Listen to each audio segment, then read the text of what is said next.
अगर आपको system based fantasy, action और मैजिकल एडवेंचर्स पसंद है, तो ये चैनल स्पेशली आपके लिए ही बनी है। सब्सक्राइब कीजिए और बन जाइए इस फैंटेसी जर्नी का हिस्सा। डिस्क्लेमर, ये चैनल सिर्फ इंटरटेनमेंट के लिए बनाया गया है। इसमें दिखाए गए सभी कैरेक्टर्स, इवेंट्स और कहानियाँ प्योरली फिक्शनल है। रियल लाइफ पर्सन्स, जगह या इवेंट से कोई इसका संबंध नहीं है। हमारा मकसद सिर्फ आपको एक फैंटेसी एक्सपीरियंस और स्टोरी टेलिंग का मजा देना है। तो सब्सक्राइब कीजिए और हमारे ये फैंटेसी दुनिया का हिस्सा बन जाइए। आप देख रहे हैं कल्टिवेशन मॉडल। अगर आपको हमारा कंटेंट पसंद आता है तो लाइक, शेयर और सब्सक्राइब जरूर करें। दिव्य क्षेत्र में प्रवेश करने के बाद चू जुवान का आत्मविश्वास बहुत बढ़ गया था। इसके अलावा अब उनके पास स्थिर दाव सिद्धांत का ज्ञान था। जैसे जैसे वे इसे और अधिक समझते जाएंगे, उनकी साधना की गति तेजी से बढ़ती जाएगी। उन्हें दाव क्षेत्र में प्रवेश करने में ज्यादा समय नहीं लगेगा। अब समय आ गया था कि ब्लैक मून टॉवर के पीछे के असली मास्टरमाइंड का पता लगाया जाए। स्वर्गीय दाव ताबीज योजना को भी शीघ्रता से लागू किया जाना चाहिए। असुर प्राचीन भूमि के खुलने से पहले उसे पूरे उत्तरी क्षेत्र को ढकना था। तभी वह उत्तरी क्षेत्र की सभी सेनाओं पर जासूसी कर सकेगा और उनकी गतिविधियों को नियंत्रित कर सकेगा। चू जुवान ने ओरिजिन दाव क्रिस्टल को देखा। उत्पत्ति दाव क्रिस्टल में हुए परिवर्तनों के कारण जिन दो आत्मा कठपुतलियों का पालन पोषण चल रहा था, उनका पालन पोषण समय से पहले ही पूरा हो गया था। उनमें चेतना आ गई थी। हाथ के इशारे से ही दोनों आत्मा की कठपुतलियां उड़कर ऊपर चली गईं। वे दो नौकरों में परिवर्तित हो गए, एक पुरुष और एक महिला। वे दिखने में वास्तविक मनुष्यों से बिल्कुल अलग नहीं थे। हालांकि अगर कोई उनका ध्यानपूर्वक निरीक्षण करे तो भी ऐसे स्पष्ट संकेत मिल सकते हैं जिनसे पता चलता है कि वे वास्तव में इंसान नहीं थे। प्रभु को नमस्कार। Dot dot dot dot dot dot आत्मा की कठपुतलियों की चेतना, साधना की नींव, युद्ध तकनीकें आदि सभी का पोषण चू जुवान की दिव्य आत्मा द्वारा किया गया था। वे उसके प्रति पुनर्तः वफादार थे और वह उसकी अवज्ञा नहीं करता था। इसके अलावा आत्मा की कठपुतलियों की आध्यात्मिक बुद्धि अपेक्षाकृत सरल थी और किसी वास्तविक मनुष्य की बुद्धि के बिल्कुल भी करीब नहीं थी। दोनों आत्मा कठपुतलियों में दिव्य क्षेत्र के साधक की शक्ति थी और वे साधारण द्वितीय स्तर के दिव्य क्षेत्र के विशेषज्ञों के समकक्ष थी। तुम्हारा नाम चू ही है और तुम्हारा नाम चूएर है। चू जुवान ने एक पल सोचा और दोनों आत्मा कठपुतलियों को एक नाम दिया। पुरुष का नाम चूही था और महिला का नाम चूएर था। चूही ने स्वामी को प्रणाम किया। चूएर ने भगवान को प्रणाम किया। परीक्षण के रहस्यमय क्षेत्र में जाओ। चू जुवान ने हाथ हिलाकर आत्मा कठपुतलियों को युद्ध कौशल बढ़ाने के लिए परीक्षण रहस्यमय क्षेत्र में प्रवेश करने की अनुमति दी। परीक्षण रहस्यमय क्षेत्र में प्रशिक्षण के बाद आत्मा कठपुतलियों की चपलता और युद्ध में अनुकूलन क्षमता में वृद्धि होगी। वहां प्रशिक्षण लेने से उनकी युद्ध संबंधी जागरूकता और खतरनाक परिस्थितियों से निपटने की क्षमता में और भी वृद्धि होगी। ओरिजिन दाव क्रिस्टल ग्रुप चैट में दो लोग थे। उनमें से एक सचमुच एक महान व्यक्ति था, एक ऐसा व्यक्तित्व जो दाव क्षेत्र से भी ऊपर था, होंग युवानचू। दूसरा दाव क्षेत्र यंगकोंग था। चू जुवान को यह नहीं पता था कि यंगकोंग दाव क्षेत्र के किस स्तर पर था, लेकिन यंगकोंग के प्रदर्शन को देखते हुए यह बहुत उच्च स्तर का नहीं होना चाहिए। शायद वह यंगकोंग से शुरुआत कर सकता है और उसके माध्यम से दाव युवान और दाव क्षेत्र के बारे में अधिक जान सकता है। वह एक वरिष्ठ अधिकारी की पहचान का उपयोग करके उसकी परीक्षा लेगा। सबसे पहले वह आदिम अराजकता का परिचय देगा और यंगकोंग को यह बताएगा कि संचार के दायरे में एक बड़ा व्यक्ति है जिसे वह अपना आदर्श मानता है और उसका रुतबा इस बड़े आदमी से कहीं अधिक था। इससे वह यंगकोंग को आसानी से मूर्ख बना सकता था। ओरिजिन दाव क्रिस्टल में वे ग्रुप चैट की तरह संदेश भेज सकते थे। चू जुवान ने सबसे पहले कहा, यंगकोंग, मैं तुम्हें साथी दाववादी होंग युवानचू से मिलवाता हूं। साथी दाववादी होंग ने 2 दाव युवान तक साधना की है और 2 दावपथ खोले हैं। यंगकोंग को पहले से ही पता था कि संचार के इस रहस्यमय दायरे में एक और व्यक्ति शामिल है, लेकिन उसने दूसरे पक्ष को पहले अभिवादन करने की हिम्मत नहीं की। वह चू जुवान द्वारा परिचय कराए जाने का इंतजार कर रहा था। होंग युवानचू, ये नाम कुछ जाना पहचाना सा लगा। यंगकोंग के चेहरे के भाव अचानक बदल गए और वह मन ही मन बुदबुदाया, होंग युवानचू, क्या ये वही पौराणिक हस्ती हो सकती है? वह 2 दाव युवान से यहाँ मौजूद है और उसने 2 दाव मार्ग खोले हैं, उसके अलावा और कौन हो सकता है? दाव युवान क्षेत्र, पौराणिक दाव युवान क्षेत्र, ये बहुत बड़ा कारनामा था। यहाँ तक कि दाव क्षेत्र के कई विशेषज्ञ भी इस सत्ता की पूजा करते थे। यंगकोंग ने सीनियर होंग को प्रणाम किया। यंगकोंग ने आदरपूर्वक कहा। अपना आदर प्रकट करने के लिए उन्होंने अपनी दाव आभा का उपयोग करके एक मानव आकृति का निर्माण किया जो जमीन पर लेट गई। ये छवि ओरिजिन दाव क्रिस्टल के माध्यम से प्रसारित हुई। चू जुवान ने गौर से देखा और जैसे ही उसने देखा कि यंगकोंग इतने सम्मानपूर्वक व्यवहार कर रहा है, वह समझ गया कि दूसरे पक्ष ने होंग युवानचू के महान नाम के बारे में सुना है। युवा मित्र यंग, आपके अभिवादन के लिए धन्यवाद। दाववादी भाई चू, आपके परिचय के लिए धन्यवाद, होंग युवानचू ने उत्तर दिया। यंगकोंग, उसने उसके बारे में पहले कभी नहीं सुना था। उसे तो कोई खास इंसान ही होना चाहिए था। फिर भी कारण चाहे जो भी हो, यंगकोंग चू जुवान के महान दाव खजाने से गठित समूह में प्रवेश करने में सफल रहा, जिसे एक संयोगवश मुलाकात माना गया। उसे भाग्य का धनी माना जा सकता है, इसलिए उसकी साधना का स्तर उतना महत्वपूर्ण नहीं था। जब किसी की शक्ति होंग युवानचू के स्तर तक पहुंच जाती है तो केवल भाग्य ही मायने रखता है, साधना का स्तर नहीं। यंगकोंग का दिल जोर से धड़कने लगा। यह अच्छा संकेत नहीं था। शक्तिशाली और गुणी सीनियर चू भी वास्तव में एक दाव सेका थे। यहाँ तक कि सीनियर होंग युवानचू को भी उनका सम्मान करना पड़ता था। उन्हें याद आया कि वह उनके प्रति उतना सम्मानजनक व्यवहार नहीं कर रहे थे जितना उन्होंने सीनियर होंग युवानचू के प्रति किया था। घबराहट में उसने एक और मानव आकृति को साकार किया और झुककर प्रणाम किया। उसने कहा, सीनियर चू, लिटिल यंग से सीनियर होंग का परिचय कराने के लिए आपका धन्यवाद। उन्हें विनम्र होना ही था। उसे सम्मानजनक व्यवहार करना होगा। यह एक बहुत बड़ा मौका था। यह उनके जीवन का सबसे बड़ा अवसर था। तुम बहुत ज्यादा विनम्र हो, छोटी यंग। यंग कोंग सचमुच एक चतुर व्यक्ति थे। उन्होंने अन्य 2 सदस्यों की वरिष्ठता दर्शाने के लिए अपने संबोधन का तरीका बदलकर लिटिल यंग कर दिया था। चू जुबान को लगा कि यंग कोंग को धोखा देना ज्यादा आसान होगा। छोटे मित्र यंग, तुम्हारी साधना कैसी चल रही है? तुम दाव क्षेत्र के किस स्तर पर हो? चू जुबान ने पूछा। यंग कोंग का दिल एक पल के लिए धड़कना बंद हो गया और वह घबराने लगा। क्या ऐसा हो सकता है कि वह यहाँ रहने के योग्य नहीं था क्योंकि उसका साधना स्तर बहुत कम था? क्या उसे झूठ बोलना चाहिए? दोबारा सोचने पर इतने बड़े आदमी के सामने झूठ बोलना मौत को दावत देने जैसा होगा। वह बेहद चिंतित था और उसे निष्कासित किए जाने का डर सता रहा था। छोटी यंग मूर्ख है। मैंने लगभग 1 दाव युआन तक साधना की है, लेकिन मैं दाव क्षेत्र के केवल तीसरे स्तर पर ही हूँ। दाव क्षेत्र का तीसरा स्तर वास्तव में दाव क्षेत्र के 36 स्तरों में से सबसे कमजोर स्तरों में से एक था। और यंग कोंग ने वास्तव में लगभग 1 दाव युआन तक साधना की थी। 1 दाव युआन कितने वर्षों का था? चू जुबान को इस बारे में ज्यादा जानकारी नहीं थी, इसलिए उसने फिलहाल अपनी जिज्ञासा को दबा लिया। वह सही अवसर का इंतजार करेगा और जवाब ढूंढकर पता लगाएगा। औसत से ऊपर बुरा नहीं है, होंग युवानचू ने कहा। फिर उन्होंने कहा, दाववादी भाई चू, क्या मैं अभी लोगों को हमारे साथ जुड़ने के लिए आमंत्रित करूं? जरूर। चू जुबान बेहद खुश थी। ये बड़ा आदमी होंग युवानचू वाकई में अच्छे संपर्कों वाला था। फिर उन्होंने कहा, हमारा संचार मंडल महान दाव को एक माध्यम के रूप में उपयोग करता है, तो क्यों न हम इसे महान दाव संचार समूह कहें? ग्रेट दाव कम्युनिकेशन ग्रुप। ये बिल्कुल सही है, होंग युवानचू ने सहमति जताई।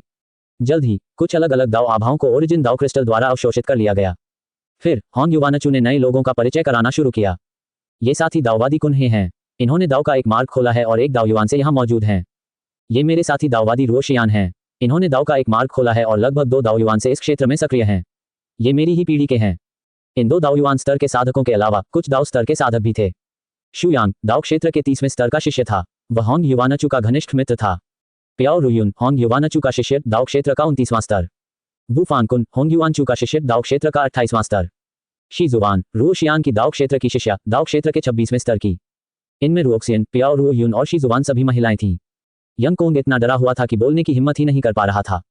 इस ग्रेट दाव कम्युनिकेशन ग्रुप में वह सबसे घटिया व्यक्ति था।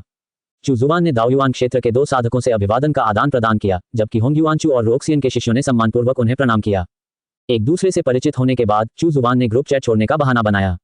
उसे डर था कि अगर वह बहुत ज्यादा बात करेगा तो कहीं वह किसी बौद्धिक कमजोरी का शिकार न हो जाए या उससे कोई कठिन प्रश्न न पूछा जाए और उसे उसका उत्तर न पता हो। इसलिए इस स्तर पर उन्होंने चुप रहने की पूरी कोशिश की। वह अपनी ताकत बढ़ने का इंतजार कर रहा था। इसके अलावा वह इस बात को लेकर बहुत उत्सुक था कि दाव क्षेत्र के ये विशेषज्ञ, साथ ही दाव क्षेत्र से ऊपर के विशेषज्ञ कहाँ थे। 9 क्षेत्रों में से उजाड़ प्राचीन क्षेत्र को छोड़कर अन्य 8 क्षेत्रों में दाव क्षेत्र के विशेषज्ञ नहीं होंगे। क्या वे 9 क्षेत्रों से परे थे? चू जुबान का झुकाव इसी धारणा की ओर अधिक था। यंग कोंग का शुरुआती डर कम होने के बाद उसे एहसास हुआ कि यह कई विशेषज्ञों के साथ संबंध बनाने और अपनी साधना के बारे में उसके मन में मौजूद शंकाओं को दूर करने का एक शानदार अवसर है। इसलिए एक दिन की चुप्पी के बाद यंग कोंग ने समूह के लोगों से मेलजोल बढ़ाना शुरू कर दिया। दाव युआन क्षेत्र के तीनों विशेषज्ञ ज्यादा बोलते नहीं थे, इसलिए उसने उन्हें बेवजह परेशान करने की हिम्मत नहीं की। इसलिए उसका निशाना प्याओ रुयुन और अन्य लोग थे। बातचीत करने और एक दूसरे को जानने के बाद यंग कोंग को कुछ लाभ हुआ। उसकी साधना संबंधी कुछ समस्याएं हल हो गई थीं। वह चू जुबान के प्रति और भी अधिक कृतज्ञ हो गया, जो एक शक्तिशाली, अमर, पवित्र और सबसे गुणी वरिष्ठ थे जिन्होंने उसे समूह में शामिल किया था। आप देख रहे हैं कल्टिवेशन मॉडल। अगर आपको हमारा कंटेंट पसंद आता है तो लाइक, शेयर और सब्सक्राइब जरूर करें। चू जुबान ने कठोर साधना के दौर में प्रवेश किया, लगातार स्थिर दाव सिद्धांतों को समझा और उसकी शक्ति में तेजी से वृद्धि हुई। हालांकि दाव क्षेत्र में प्रवेश करने से पहले उसे एक मजबूत साधना आधार बनाने के लिए अभी भी कुछ समय की आवश्यकता थी। उनकी समझ तो पर्याप्त थी, लेकिन उनका ज्ञान पर्याप्त नहीं था। हर दिन हमेशा की तरह वह दाव खोज दर्पण निकालता और महान दाव से संबंधित दाव क्षेत्र के विशेषज्ञों या सर्वोच्च खजानों या बहुमूल्य भूमि की खोज करता था। ग्रेट दाव कम्युनिकेशन ग्रुप में सभी लोग एक दूसरे से परिचित थे, इसलिए वहां ज्यादा दिलचस्प माहौल नहीं था। यदि कोई सक्रिय चैट समूह बनाना चाहता है तो उसे विभिन्न जातियों के दाव क्षेत्र के विशेषज्ञों सहित दुनिया भर के लोगों को एक साथ लाना होगा, तभी ये दिलचस्प हो पाएगा। चू जुबान ने आह भरी। समूह के नेता के रूप में उन्होंने इस ग्रुप चैट को बनाने में बहुत मेहनत की थी। 3 दाव युआन क्षेत्र के विशेषज्ञों और कई दाव क्षेत्र के विशेषज्ञों की दाव आभाओं के पोषण के तहत मूल दाव क्रिस्टल का रूपांतरण तेज हो रहा था। जब इसे और उन्नत किया जाएगा तो यह और भी अधिक कार्यक्षमता विकसित करने में सक्षम होगा। उदाहरण के लिए, वह ओरिजिन दाव क्रिस्टल का उपयोग ग्रेट दाव के माध्यम से वस्तुओं को भेजने के लिए एक माध्यम के रूप में कर सकता है। चू जुबान के मन में एक साहसिक विचार भी आया। ओरिजिन दाव क्रिस्टल को आधार और पॉकेट डायमेंशन को प्रारंभिक बिंदु मानकर वह एक नए महान दाव की स्थापना कर सकता था। यह आज के महान दाव के समकक्ष होगा। यदि उसकी योजना सफल हो जाती है तो वह भविष्य में निश्चित रूप से दाव युआन क्षेत्र को पार करने में सक्षम होगा। ... आधे महीने बाद चू जुबान साधना कर रही थी, तभी अचानक सिस्टम का इनाम आ गया। आपके शिष्य डिंग यू ने पृथ्वी की आत्मा की मान्यता प्राप्त कर ली है। उस आत्मा ने उन्हें अपना गुरु मान लिया है। उनकी साधना का स्तर बहुत बढ़ गया है और उनका भाग्य बदल गया है। आपको सौभाग्य का एक ताबीज दिया गया है। ओह, चू जुबान दंग रह गया। क्या डिंग यू ने पृथ्वी शिरा की आत्मा को उसे अपना स्वामी मानने के लिए राजी कर लिया था और क्या उसका भाग्य बदल गया था? उसने स्वर्ग दर्शन दर्पण निकाला और उसे डिंग यू के निशान से जोड़ दिया। उसने पाया कि डिंग यू प्राचीन निषिद्ध क्षेत्र को छोड़कर कहीं दक्षिणी क्षेत्र में है जो अन्य क्षेत्रों की सीमा से लगता है। उसके सामने एक छोटी सी आकृति थी जिसकी लंबाई केवल 1 फुट थी। क्या यही पृथ्वी की नस की आत्मा थी? तुम पुरुष हो या स्त्री? डिंग यू ने पृथ्वी की नस की आत्मा को घूरते हुए पूछा। पृथ्वी की आत्मा ने नाराजगी जताते हुए कहा, मेरा कोई लिंग नहीं है। अगर आप मुझे पुरुष बनाना चाहते हैं तो मैं पुरुष बन जाऊंगा। अगर आप मुझे स्त्री बनाना चाहते हैं तो मैं स्त्री बन जाऊंगा। मुझे इसके बारे में सोचने दें। डिंग यू ने भौहें चढ़ाकर बुदबुदाया, अगर कोई स्त्री मेरा पीछा करती है तो मेरे दिल में स्त्री के लिए जगह न होते हुए भी मैं देवताओं को मारने के लिए अपनी तलवार कैसे निकाल सकता हूं? हालांकि अगर मैं किसी महिला के प्रति प्रतिरोध दिखाता हूं तो इसका मतलब है कि मेरा तलवार जैसा हृदय परिपूर्ण नहीं है और मैं अपने हृदय में किसी महिला के न होने की अवस्था तक नहीं पहुंच सकता। ये सोचते हुए डिंग यू ने अपना सिर नीचे झुकाया और पूछा, क्या तुम कभी पुरुष और कभी स्त्री बन सकते हो? या फिर जब मैं चाहूंगी कि तुम पुरुष बनो तो तुम पुरुष बन जाओगे और जब मैं चाहूंगी कि तुम स्त्री बनो तो तुम स्त्री बन जाओगे? पृथ्वी की नस की आत्मा, क्या वह पागल है? ये किस तरह का अजीब अनुरोध था? सब खत्म हो गया। मेरा मालिक पागल है। पृथ्वी की नस की आत्मा मानसिक रूप से टूटने के कगार पर थी। मैं लिंगहीन ही रहूंगा। वो भी ठीक है। डिंग यू सहमत हो गया। उसने पृथ्वी की नस की आत्मा को पकड़ा, उसे अपने कंधे पर रखा और आगे बढ़ने लगा। चू जुबान ने अपना सिर हिलाया। डिंग यू की स्थिति निराशाजनक थी। उसने स्वर्ग जासूसी दर्पण को निष्क्रिय कर दिया और सिस्टम पुरस्कार प्राप्त किया। यह भाग्य का प्रतीक है। यह आपको अपना भाग्य बदलने और उसे नियंत्रित करने की शक्ति देता है। सिस्टम प्रोडक्ट से यही उम्मीद की जाती है। भाग्य का मार्ग अत्यंत रहस्यमय था। इसे समझना कठिन था, लेकिन यह वास्तविक था। यदि किसी का भाग्य अच्छा हो तो वह अपना भाग्य बदल सकता है। अपने भाग्य पर नियंत्रण रखना वास्तव में एक अनमोल खजाना है। बेशक अगर कोई अपनी किस्मत बदलना चाहता है और उस पर नियंत्रण रखना चाहता है तो भले ही उसका भाग्य अच्छा हो, फिर भी उसे पर्याप्त रूप से मजबूत होना जरूरी है। जितना कमजोर होगा उतना ही बुरा भाग्य होगा, जितना मजबूत होगा उतना ही बुरा भाग्य होगा। चू जुबान ने साधना जारी रखी। उसी समय जियांगशिंग भी स्वर्गीय मार्ग योजना के लिए संचार ताबीज पर काम कर रहा था और लगातार प्रगति कर रहा था। फिलहाल ब्लैक मून टॉवर में कोई भी उच्च श्रेणी का टॉवर लॉर्ड नहीं आ रहा था। वे अन्य क्षेत्रों की प्रमुख सेनाओं द्वारा प्रतिबंधित थे। हालांकि अंतरिक्ष क्षेत्रीय संचार के लिए इस्तेमाल होने वाले ताबीज पहले ही अन्य क्षेत्रों को बेचे जा चुके थे। सभी प्रमुख शक्तियों ने उन्हें खरीद लिया था। चू जुबान को अब इन प्रमुख शक्तियों के सूचना प्रवाह और योजनाओं की अच्छी समझ हो गई थी। उदाहरण के लिए एक प्रमुख सैन्य बल ने दूसरे प्रमुख सैन्य बल पर घात लगाकर हमला करने की योजना बनाई इत्यादि।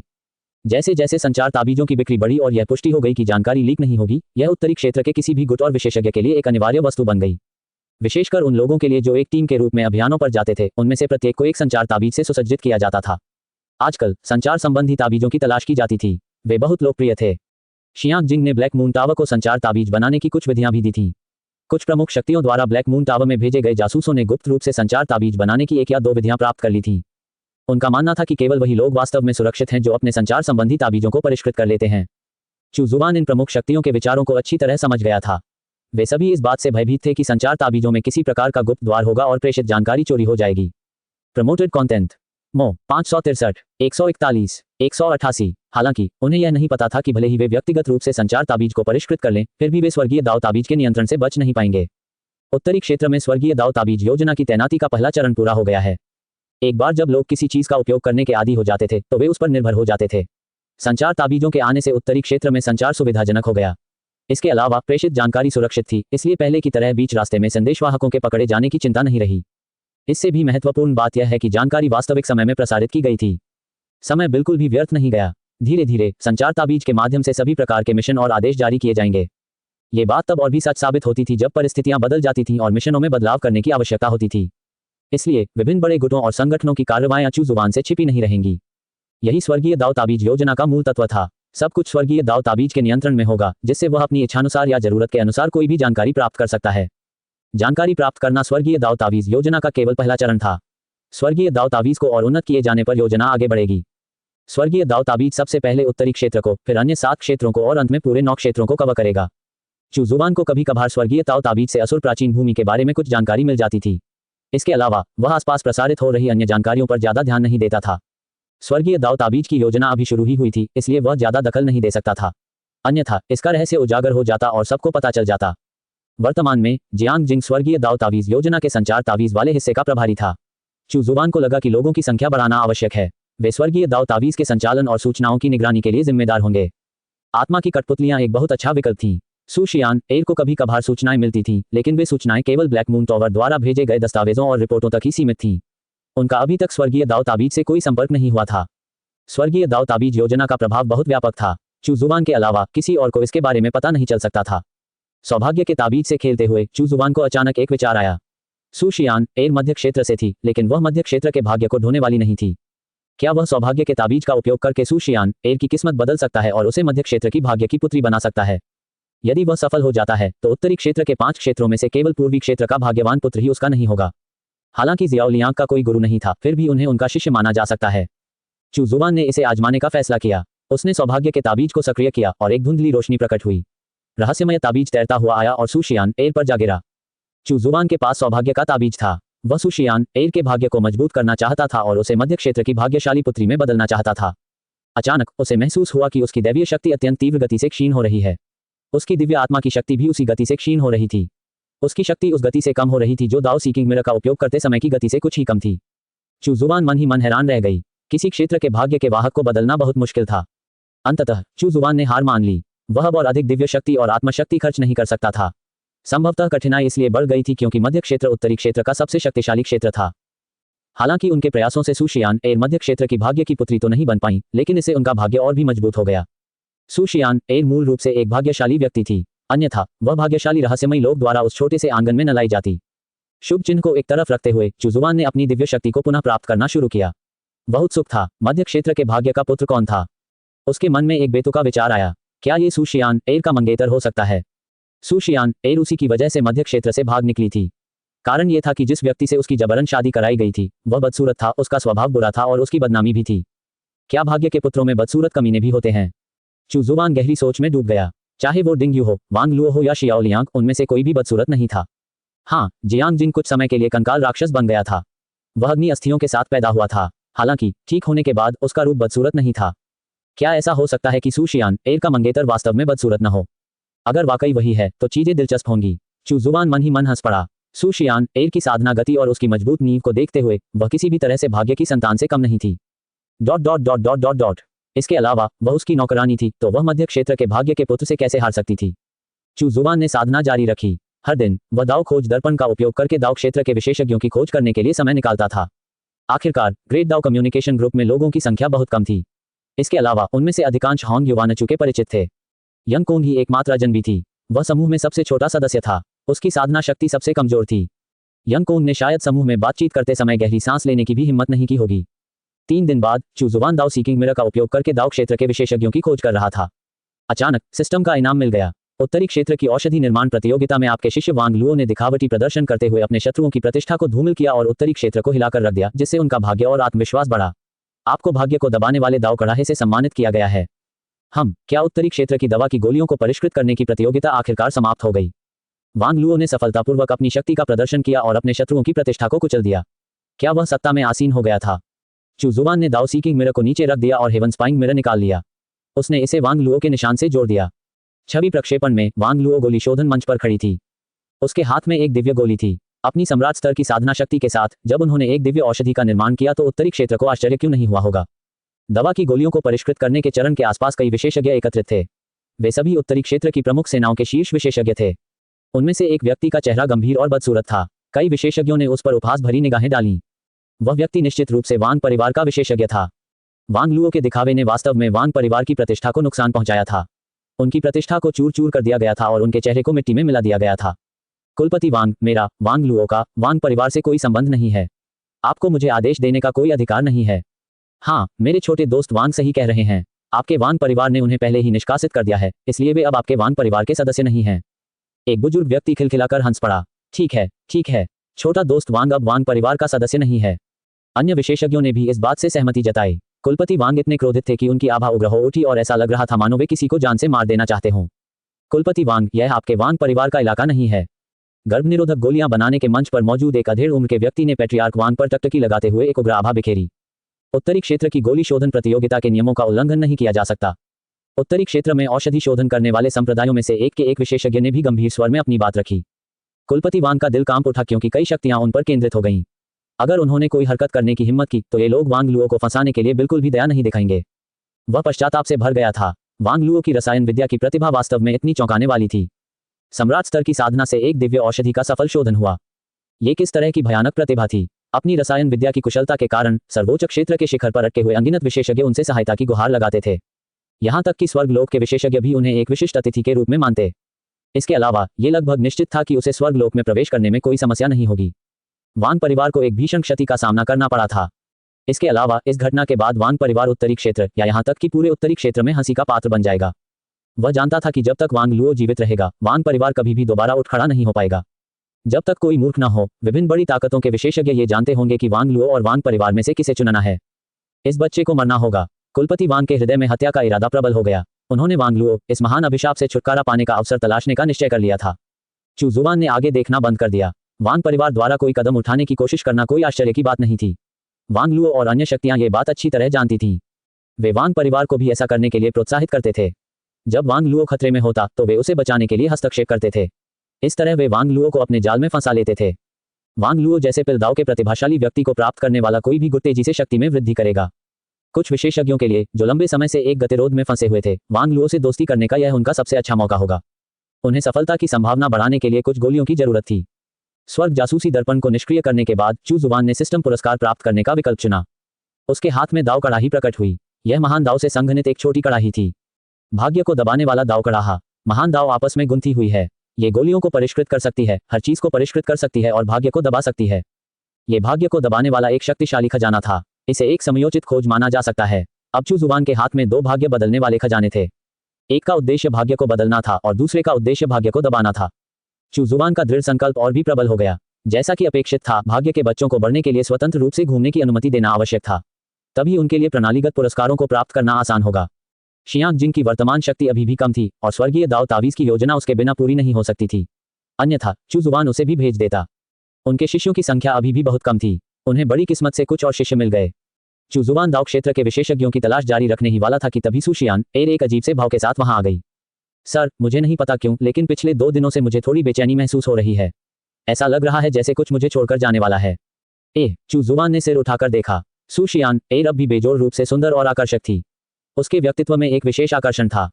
हालांकि इस समय ऐसा प्रतीत हो रहा था कि कोई चीज उसके आसपास मंडरा रही है जो उसे प्रभावित कर रही है। चू जुवान की आंखों में सुनहरी रोशनी चमक उठी। दिव्य सुनहरी आंखें। भाग्य। चू जुवान को एहसास हुआ कि सुशियान एर के भाग्य पर किसी अज्ञात शक्ति का प्रभाव पड़ा है। ऐसा लग रहा था मानो कोई उसकी किस्मत को कमजोर करने और छीनने की कोशिश कर रहा हो। क्या हो रहा था? चू जुवान को भाग्य के सिद्धांत के बारे में ज्यादा जानकारी नहीं थी। भाग्य अत्यंत रहस्यमय था। यहाँ तक कि दाव क्षेत्र के विशेषज्ञ भी इसे नियंत्रित नहीं कर सकते थे, न ही वे इसकी गहराई में जा सकते थे, जब तक कि वे भाग्य के दाव के विशेषज्ञ न हों। हालांकि भाग्य के मार्ग का अभ्यास करना कठिन था। अनगिनत वर्षों तक भाग्य के मार्ग के ऐसे कोई विशेषज्ञ नहीं हुए थे जो इसमें सफल हो सके। भाग्य के मार्ग का अभ्यास करते समय भटक जाना आसान था। भाग्य को मजबूत करने के लिए भाग्य को लगातार बदलना और उसमें हस्तक्षेप करना आवश्यक था। स्वर्ग से दंड भुगतना भी आसान था। यही कारण था कि भाग्य के मार्ग में महान सफलता प्राप्त करना कठिन था। चू जुवान ने थोड़ा सा माथा से कुड़ा। क्या सुशियान एर की किस्मत बदलने की वजह से ही उसे इसका खामियाजा भुगतना पड़ रहा था? नहीं, ये सही नहीं था। अपनी इच्छा से भाग्य बदलना महान दाव से सीधा जुड़ा हुआ मार्ग था। भले ही इसका कोई नकारात्मक परिणाम होता तो वह उस पर पड़ना चाहिए था, न कि उस पर। तब तो बस एक ही संभावना थी, कोई सुशियान एर के खिलाफ साजिश रच रहा था और उसका भाग्य छीनने की कोशिश कर रहा था। ये तो सबको पता था कि सुशियान एर बेहद भाग्यशाली थी और उसके पास ग्रैंड मून इमॉर्टल जैसी शारीरिक शक्ति थी। उसके भाग्य को प्रभावित करना आसान नहीं था। इसके पीछे असल में कौन था और उन्होंने सुशियान एर को प्रभावित करने के लिए किन तरीकों का इस्तेमाल किया? चू जुवान अनुमान लगा सकता था कि दूसरा पक्ष सुशियान एर के भाग्य को प्रभावित करने के लिए किन तरीकों का इस्तेमाल करेगा। ये तो बस एक छोटी सी बात है। चिंता मत करो। सुशियान एर की प्रतिभा असाधारण थी और उसके पास भाग्य की अपार शक्ति थी। यद्यपि वह कुछ हद तक प्रभावित थी, फिर भी उसके भाग्य को छीनना लगभग असंभव था। अंततः दूसरे पक्ष के तरीके बहुत कमजोर साबित हुए। वह व्यक्ति सुशियान एर के रक्त संबंधियों को माध्यम बनाकर उसके भाग्य में हस्तक्षेप करने और उसे छीनने की कोशिश कर रहा था। चू जुवान ने अपना हाथ हिलाया और भाग्य दमनकारी दाव कड़ाही से सघन प्रकाश का एक गोला निकला और सुशियान एर के शरीर में प्रवेश कर गया, जिससे उसका भाग्य दब गया और बाहरी हस्तक्षेप अवरुद्ध हो गया। फिर उसने सौभाग्य का ताबीज निकाला और प्रकाश की एक और किरण सुशियान एर के शरीर में प्रवेश कर गई। दूसरे पक्ष का असल इरादा अपनी नौकरानी के भाग्य में दखल देना था। यह स्पष्ट उकसावा था। वह जवाबी कार्रवाई कैसे नहीं करता? चूंकि दूसरी पार्टी भाग्य के साथ खिलवाड़ करना चाहती थी, इसलिए चू जुवान उन्हें भाग्य के प्रकोप का सामना करवाएगी। सौभाग्य का प्रतीक एक भाग्य का खजाना था और इसके पास हमले के अपने तरीके भी थे। चू जुवान ने अपनी बात खत्म करने के बाद कहा, इससे मामला सुलझ जाना चाहिए। यह काम शायद मध्य क्षेत्र के किसी व्यक्ति ने किया होगा। सुशियान एर को अभूतपूर्व सुरक्षा और स्थिरता का एहसास हुआ। कुछ खोने के डर वाली वह बेचैनी अब खत्म हो गई थी। यह सुनकर उसका सुंदर चेहरा बदल गया और उसने दांत पीसते हुए गुस्से से कहा, धिक्कार है। मैं इतने लंबे समय से भाग रही हूं, फिर भी ये मुझे जाने नहीं दे रहे। क्या ये सु परिवार का काम है या उस बदसूरत संकी का? ... वे दोनों रिश्तेदार हैं। चू जुबान ने उत्सुकता से पूछा, मध्य क्षेत्र में वह बदसूरत सन की किस गुट से है? उसने कभी यह जानने की जहमत नहीं उठाई कि सू शियान एर का मंगेतर किस गुट से था। वह मूल रूप से सू परिवार की पहली बेटी का मंगेतर था, लेकिन क्योंकि वह बदसूरत था, सू शियान एर की बहन ने कुछ चालें चलकर सू शियान एर को उसकी जगह उसका जीवनसाथी बना दिया। दूसरे पक्ष ने शायद इसलिए आपत्ति नहीं जताई क्योंकि उसने सू शियान एर की सुंदरता देखी थी। हालांकि सू शियान एर को लगा कि वह बदसूरत है और वह भाग गई। वह महान कियान महल से है। किसी ने मुझे बताया कि वह महान कियान महल के पवित्र पुत्र का चचेरा भाई है, सू शियान एर ने घृणा से कहा। ग्रेट कियान पैलेस। चू जुबान ने तुरंत उस नाम को महान कियान राजवंश से जोड़ दिया। ऐसा प्रतीत हुआ कि महान कियान राजवंश के पीछे की शक्ति महान कियान महल ही थी। यदि ऐसा था तो उस समय राक्षसों को आक्रमण के लिए लुभाने की कोशिश करने वाला मानव दिव्य क्षेत्र विशेषज्ञ महान कियान महल से था। ग्रेट कियान पैलेस मध्य क्षेत्र की सबसे शक्तिशाली शक्ति थी। ठीक है, जमकर साधना करो। जब तुम काफी मजबूत हो जाओगे तो तुम महान कियान महल को आसानी से ध्वस्त कर सकते हो। चू जुबान को यह पूर्वाभास हुआ था कि महान कियान महल का पवित्र पुत्र संभवतः मध्य क्षेत्र के भाग्य का पुत्र है। यह इतना आसान नहीं है। ऐसी अफवाह है कि महान कियान महल में एक दिव्य क्षेत्र का कुलपति है। सू शियान एर को लगा कि उसके लिए ग्रेट कियान पैलेस को ध्वस्त करना अवास्तविक था। वह तो बस एक दिव्य स्तर का साधक है। वह तुम्हारी पहुंच से बाहर नहीं है, चू जुबान ने मुस्कुराते हुए कहा। महाराज, आपकी साधना का स्तर क्या है? सू शियान एर ने उत्सुकता से पूछा। उसके लहजे से ऐसा प्रतीत होता था कि उसे दिव्य लोक की बिल्कुल भी परवाह नहीं थी। क्या ऐसा हो सकता है कि श्रीमान दिव्य लोक तक पहुंच गए हों? इसका जिक्र करने लायक भी नहीं है, जिक्र करने लायक भी नहीं। चू जुबान मुस्कुराए और बोली। सू शियान एर साधना जारी रखने के लिए वापस चली गई। मध्य क्षेत्र में बहुत दूर एक धंसी हुई नाक, टेढ़े मुंह और असमान आंखों वाले एक युवक ने अचानक मुंह भरकर खून थूक दिया। इसके बाद उसके सातों छिद्रों से खून बहने लगा और उसके हाथ में मौजूद गेंद धमाके के साथ फट गई। उसके पूरे शरीर में आध्यात्मिक शक्ति अनियंत्रित रूप से उमड़ रही थी, मानो वह किसी भी क्षण फट जाएगी। उनकी मानसिक इच्छा शक्ति भी कमजोर हो रही थी। आह! बदसूरत युवक चीख उठा। एक बूढ़ा आदमी आया और उसने उसकी चोटों को स्थिर किया, लेकिन उसके चेहरे के भाव एकदम बदल गए। उसे करारा झटका लगा था। इससे भी ज्यादा भयावह बात यह थी कि भाग्य का खजाना बन चुकी कलाकृति फट गई थी। वह सू परिवार के सर्वोपरि खजानों में से एक था। हालांकि यह सिर्फ एक अनमोल वस्तु थी, लेकिन यह भाग्य से जुड़ी अनमोल वस्तु थी। भाग्य से संबंधित कोई भी चीज सर्वोच्च खजाना होती थी क्योंकि वह भाग्य को नियंत्रित कर सकती थी। क्या हो रहा है? आपको इस तरह की प्रतिक्रिया का सामना क्यों करना पड़ा? कुलपति सू भी तुरंत वहां पहुंचे। उनके चेहरे पर बेहद गंभीरता और उदासी छाई हुई थी। भाग्य का खजाना सचमुच चकनाचूर हो गया था। सू कबीले ने अपनी भाग्य नियंत्रण कलाकृति खो दी थी। इसके बिना यदि उन पर कोई विपत्ति आती है तो उनका नुकसान तेजी से बढ़ेगा। मुझे कैसे पता चलेगा? बदसूरत युवक दर्द से कराह उठा। मैं उसे चोटों के इलाज के लिए ग्रेट कियान पैलेस वापस ले आऊंगा। बूढ़े आदमी ने उस बदसूरत युवक को उठाया और चला गया। अंत में उसने कहा, कुलपति सू की बेटी को जरूर कोई असाधारण अवसर मिला होगा। कुलपति सू ने उदास चेहरे से कहा, हमारी भाग्य प्राणी नष्ट हो गई है। महान कियान महल को हमें मुआवजा देना होगा, अन्यथा सू वंश अपने विकल्पों पर पुनर्विचार करेगा। बूढ़ा आदमी रुका। हम इसकी सूचना ईश्वर को देंगे। उसके बाद बूढ़ा आदमी चला गया। सू परिवार के कई बुजुर्ग भी दौड़कर वहां आ गए। जब उन्होंने जमीन पर टूटी हुई भाग्य की वस्तु देखी तो उनके चेहरे के भाव पूरी तरह बदल गए। वाह, बहुत बढ़िया! भाग्य की कलाकृति टूट गई। कुल के एक बुजुर्ग इतने क्रोधित थे कि उनकी आंखें लाल हो गईं। उन्होंने क्रोध से कहा, तुमने उन्हें भाग्य की वस्तु क्यों दी ताकि वे उस लड़की का भाग्य छीनकर उसे वापस आने के लिए मजबूर कर सकें? अब तुम इस मामले को कैसे सुलझाओगे? न केवल भाग्य की वह कलाकृति टूट गई है, बल्कि उस लड़की के साथ आपका रिश्ता भी बिगड़ गया है। कुल के मुखिया के रूप में आप दिन ब दिन अक्षम होते जा रहे हैं। आपने तो कुल की पुश्तैनी भाग्य की कलाकृति भी खो दी है। इसके बाद कबीले का मुखिया गुस्से में वहां से चला गया। चू जुबान और सू शियान एर को इस बात की जानकारी नहीं थी कि मध्य क्षेत्र में सू कबीले के इलाके में क्या हुआ था। हालांकि चू जुबान जानती थी कि जिन लोगों ने सू शियान एर के भाग्य में दखल देने की कोशिश की थी, उन्हें निश्चित रूप से आसानी से छुटकारा नहीं मिलेगा। क्या भाग्य का यह पलटवार बार बार दुर्भाग्य का कारण बनेगा? इसकी वजह से उनकी मौत भी हो सकती है। सू शियान एर के भाग्य के साथ खिलवाड़ करने वाली घटना को आधा महीना बीत चुका था। अंततः इसी दिन दाव की खोज करने वाले दर्पण को एक नया दाव क्षेत्र विशेषज्ञ मिल गया। दर्पण की सतह पर स्थित सफेद बिंदु धीरे धीरे बाघ के आकार में परिवर्तित हो गया। चू जुबान दंग रह गया। क्या इस बार उसे कोई गैर मानव दाव क्षेत्र विशेषज्ञ मिला था? एक राक्षसी बाघ। उसने बाघ की दाव आभा का एक अंश ओरिजिन दाव क्रिस्टल में स्थानांतरित कर दिया। चू जुबान ने तुरंत दूसरे पक्ष को ग्रेट दाव कम्युनिकेशन ग्रुप तक पहुंच प्रदान नहीं की। इसके बजाय उन्होंने पहले दूसरे पक्ष से संपर्क करके उसके बारे में जानकारी प्राप्त की। कहीं दूर एक पहाड़ पर एक रंगीन बाघ रहता था। भले ही वह केवल वहीं पड़ा हुआ था और उसने अपनी आभा को संयमित कर लिया था, फिर भी कोई उसके उग्र और दबंग स्वभाव को महसूस कर सकता था। यह भव्य प्रतीत होता था। हालांकि जब उसने अपना गोलमटोल सिर उठाया तो उससे एक मूर्खतापूर्ण सा एहसास हुआ। गर्जन। अचानक बाघ नींद से जाग गया और जोर से दहाड़ा। कौन है भाई? हुताई ने अपने चारों ओर नजर घुमाई, जिससे उसकी बाघ जैसी शक्ति का पूरा प्रदर्शन हुआ। उसके बाघ जैसे पंजे भी दिखाई दे रहे थे जो ठंडी रोशनी से चमक रहे थे। अभी अभी किसी ने वास्तव में इसकी दाव आभा का एक अंश अवशोषित कर लिया था। इस क्षण उन्हें महसूस हुआ कि उनकी दाव आभा ने किसी चीज के साथ संबंध स्थापित कर लिया है। हालांकि उसने कितनी भी खोजबीन की, फिर भी वह यह पता नहीं लगा सका कि वह चीज कहां थी या क्या थी। उन्हें एक विशेषज्ञ मिल गया था। हालांकि हुताई घबराया नहीं। वह जमीन पर लेटा रहा और उठा नहीं। मैं हुताई बस इतना ही बहादुर हूँ। छोटा बाघ। अचानक उन्हें एक संदेश प्राप्त हुआ जो दाव आभा के भीतर प्रकट हुआ। हुताई ने संदेश देखा। जब उसने उसमें लिखी बातें पढ़ी तो वह इतना क्रोधित हुआ कि दहाड़ने लगा। मैं हुताई स्वर्गीय बाघ जनजाति का कुलपति हूँ, एक अद्वितीय अधिपति जिसने दाव क्षेत्र के 16वें स्तर को प्राप्त कर लिया है। तुम कौन हो? मुझसे क्यों छिप रहे हो? सामने आओ। हे तो तुम हो स्वर्गीय बाघ जनजाति के नन्हे बाघ। महान दाव संचार समूह में शामिल होना भी तुम्हारे लिए एक अवसर है। गर्जन। हुताई ने गुस्से में अपने पंजे जमीन पर पटके। कितनी घृणित बात है। तुम्हारी हिम्मत कैसे हुई मुझे नीचा दिखाने की और मुझे छोटा बाघ कहने की? धत्तेरी की। न जाने कितने सालों से किसी ने भी उसे छोटा बाघ कहने की हिम्मत नहीं की थी। अभी बाहर आओ, मैं तुम्हें टुकड़े टुकड़े कर दूंगा। कितना हिंसक छोटा बाघ है, कितना ईमानदार और प्यारा। धिक्कार है। हुताई दहाड़ा। उसके पंजे लगातार जमीन पर पटक रहे थे। उसकी बाघ जैसी आंखें चौड़ी हो गईं और उसका घातक इरादा विस्मयकारी था। हुताई की धमकी से जुबान जरा भी विचलित नहीं हुई। ऐसा प्रतीत होता है कि हुताई स्वर्गीय बाघ जनजाति के पूर्वज थे और दाव क्षेत्र के 16वें स्तर के विशेषज्ञ थे। उन्होंने यंगकोंग के लिए एक क्षण का मौन रखा। उन्हें डर था कि यंगकोंग शायद हमेशा के लिए ग्रेट दाव कम्युनिकेशन ग्रुप का सबसे कमजोर सदस्य बना रहेगा। हुताई की दहाड़ों को नजरअंदाज करते हुए उसने उसे ग्रेट दाव कम्युनिकेशन ग्रुप में शामिल कर लिया।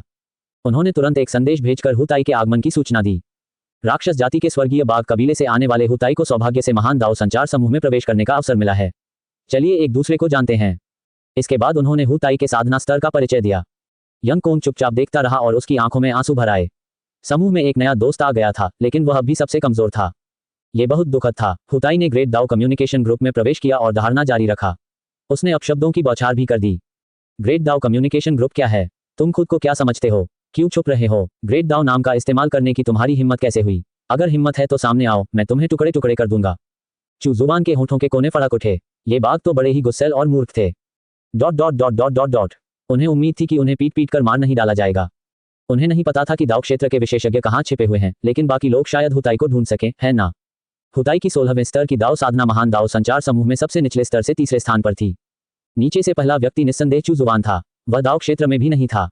हुताई, तुम नन्हे चिड़चिड़े शेर, क्या तुम्हें अभी तक पीट पीट कर मार नहीं डाला गया? सबसे पहले होंग युवानचू की सबसे वरिष्ठ शिष्या पियाओ रुयुन ने बात की। वह एक महिला थी। उसके लहजे से लग रहा था कि वह हुताई को जानती है। हुताई क्रोधित था। उसके पंजे लगातार पहाड़ की चोटी पर प्रहार कर रहे थे। जैसे जैसे उसके पंजे प्रहार करते गए, पहाड़ छोटा होता गया। किसी ने उसे फिर से छोटा बाघ कहकर पुकारा। ऐसा लग रहा था मानो वह बहुत देर तक सोता रहा हो। हर कोई उसकी ताकत को भूल चुका था। गरज, तुम मौत को दावत दे रहे हो। अपना नाम बताओ, लॉर्ड टाइगर तुम्हें टुकड़े टुकड़े कर देगा। अरे नन्हे शेर, तुम तो पहले की तरह ही चिड़चिड़े हो। पियाओ रुयुन अच्छे मूड में थी और उसने कहा, मेरा नाम पियाओ रुयुन है। क्या आपको मैं याद हूँ? पियाओ रुयुन, वह कौन था? उसका नाम कुछ जाना पहचाना सा लग रहा था। हुताई अभी गालियां बकना जारी ही रखने वाला था कि अचानक वह कांप उठा और अचेतन रूप से खड़ा हो गया। उसके पंजे पहाड़ पर लगना बंद हो गए। उसकी बाघ जैसी आंखें चौड़ी हो गईं। गल्प। धीरे धीरे एक प्राचीन स्मृति प्रकट हुई। एक निर्मम स्त्री ने उसकी पूंछ पकड़ी और मुस्कुराते हुए कहा, छोटे बाघ, इतने उग्र मत बनो, वरना मैं तुम्हारी खाल नोच लूंगी। उसकी कोमल सफेद उंगलियों ने उसके पेट को छुआ। देखो, तुम्हारा गोल मटोल रूप कितना प्यारा है, कितना सुंदर है। वह डरा हुआ था। वह डरा हुआ था। हुताई लगभग पसीने से तर हो गया। क्या सच में वह वही भयानक महिला थी? मैं हुताई नहीं हूँ। मैं लोमड़ी कबीले से हूँ। मैं एक छोटी लोमड़ी हूँ, छोटा बाघ नहीं। हुताई ने जल्दबाजी में अपनी पहचान बदल ली। हुताई, जल्दी बताओ तुम कहाँ हो? मैं तुम्हें ढूंढने जाऊंगी। पता नहीं कितने साल हो गए जब मैंने तुम्हें आखिरी बार देखा था। मुझे तुम्हारी बहुत याद आ रही है, पियाओ रुयुन ने आगे कहा। मैं हुताई नहीं हूँ। आपने मुझे बाघ समझ लिया है। हुताई डर से कांप उठा और अब दहाड़ने की हिम्मत नहीं कर रहा था। होंग युवानचू ने पूछा, क्या ये वही छोटा बाघ है जिसे तुमने उस समय पकड़ा था और पालतू जानवर के रूप में पाला था? जी हाँ स्वामी जी, ये वही मूर्ख, बहुत चिड़चिड़ा छोटा बाघ है, पियाओ रुयुन ने उत्तर दिया। जुबान देखती रही और चुपचाप हुताई के लिए शोक मनाती रही। इसके अलावा होंग युवानचू और पियाओ रुयुन एक ही स्थान पर मौजूद नहीं लग रहे थे। दोबारा सोचने पर यह बात समझ में आई। पियाओ रुयुन इतनी मजबूत थी कि वह अपने गुरु का साथ छोड़ सकती थी।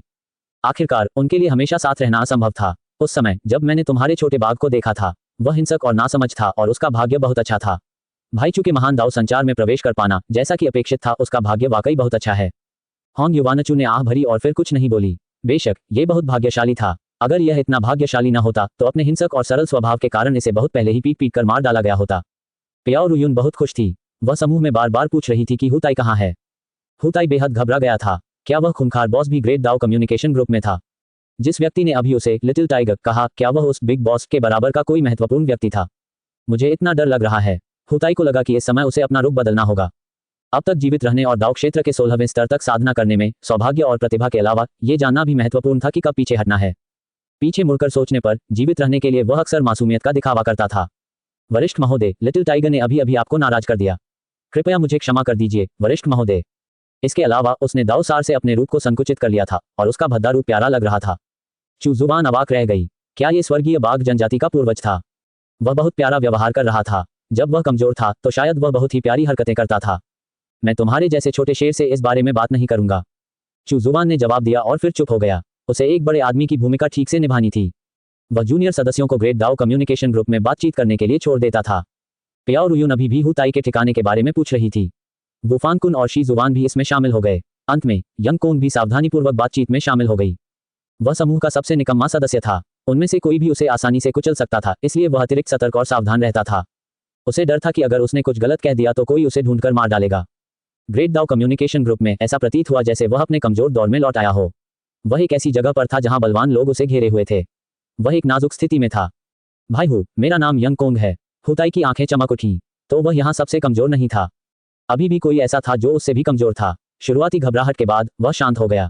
प्याओ रुयुन ग्रेट दाओ कम्युनिकेशन ग्रुप के माध्यम से उसकी स्थिति का पता नहीं लगा सका, इसलिए वह सुरक्षित था। ठीक है छोटे भाई यंग, आगे से भाई हु तुम्हारी रक्षा करेंगे। अगर कोई सवाल हो तो बेझिझक भाई हु से पूछ लेना। हुताई बहुत खुश था। हुताई के शामिल होने से ग्रेट दाओ कम्युनिकेशन ग्रुप में और अधिक जीवंतता आ गई। हुताई न केवल चिड़चिड़ा था बल्कि सरल स्वभाव का भी था। नाजुक क्षणों में वह बहुत ईमानदार और बातूनी हो जाता था। वह समूह में सबसे ज्यादा बोलने वाला व्यक्ति था। शायद ऐसा इसलिए था क्योंकि वह ग्रेट दाओ कम्युनिकेशन ग्रुप के बारे में उत्सुक था, या शायद वह बहुत लंबे समय से ऊब गया था, इसलिए अब जब उसे कुछ नया मिल गया था तो वह उसमें रुचि से भर गया था।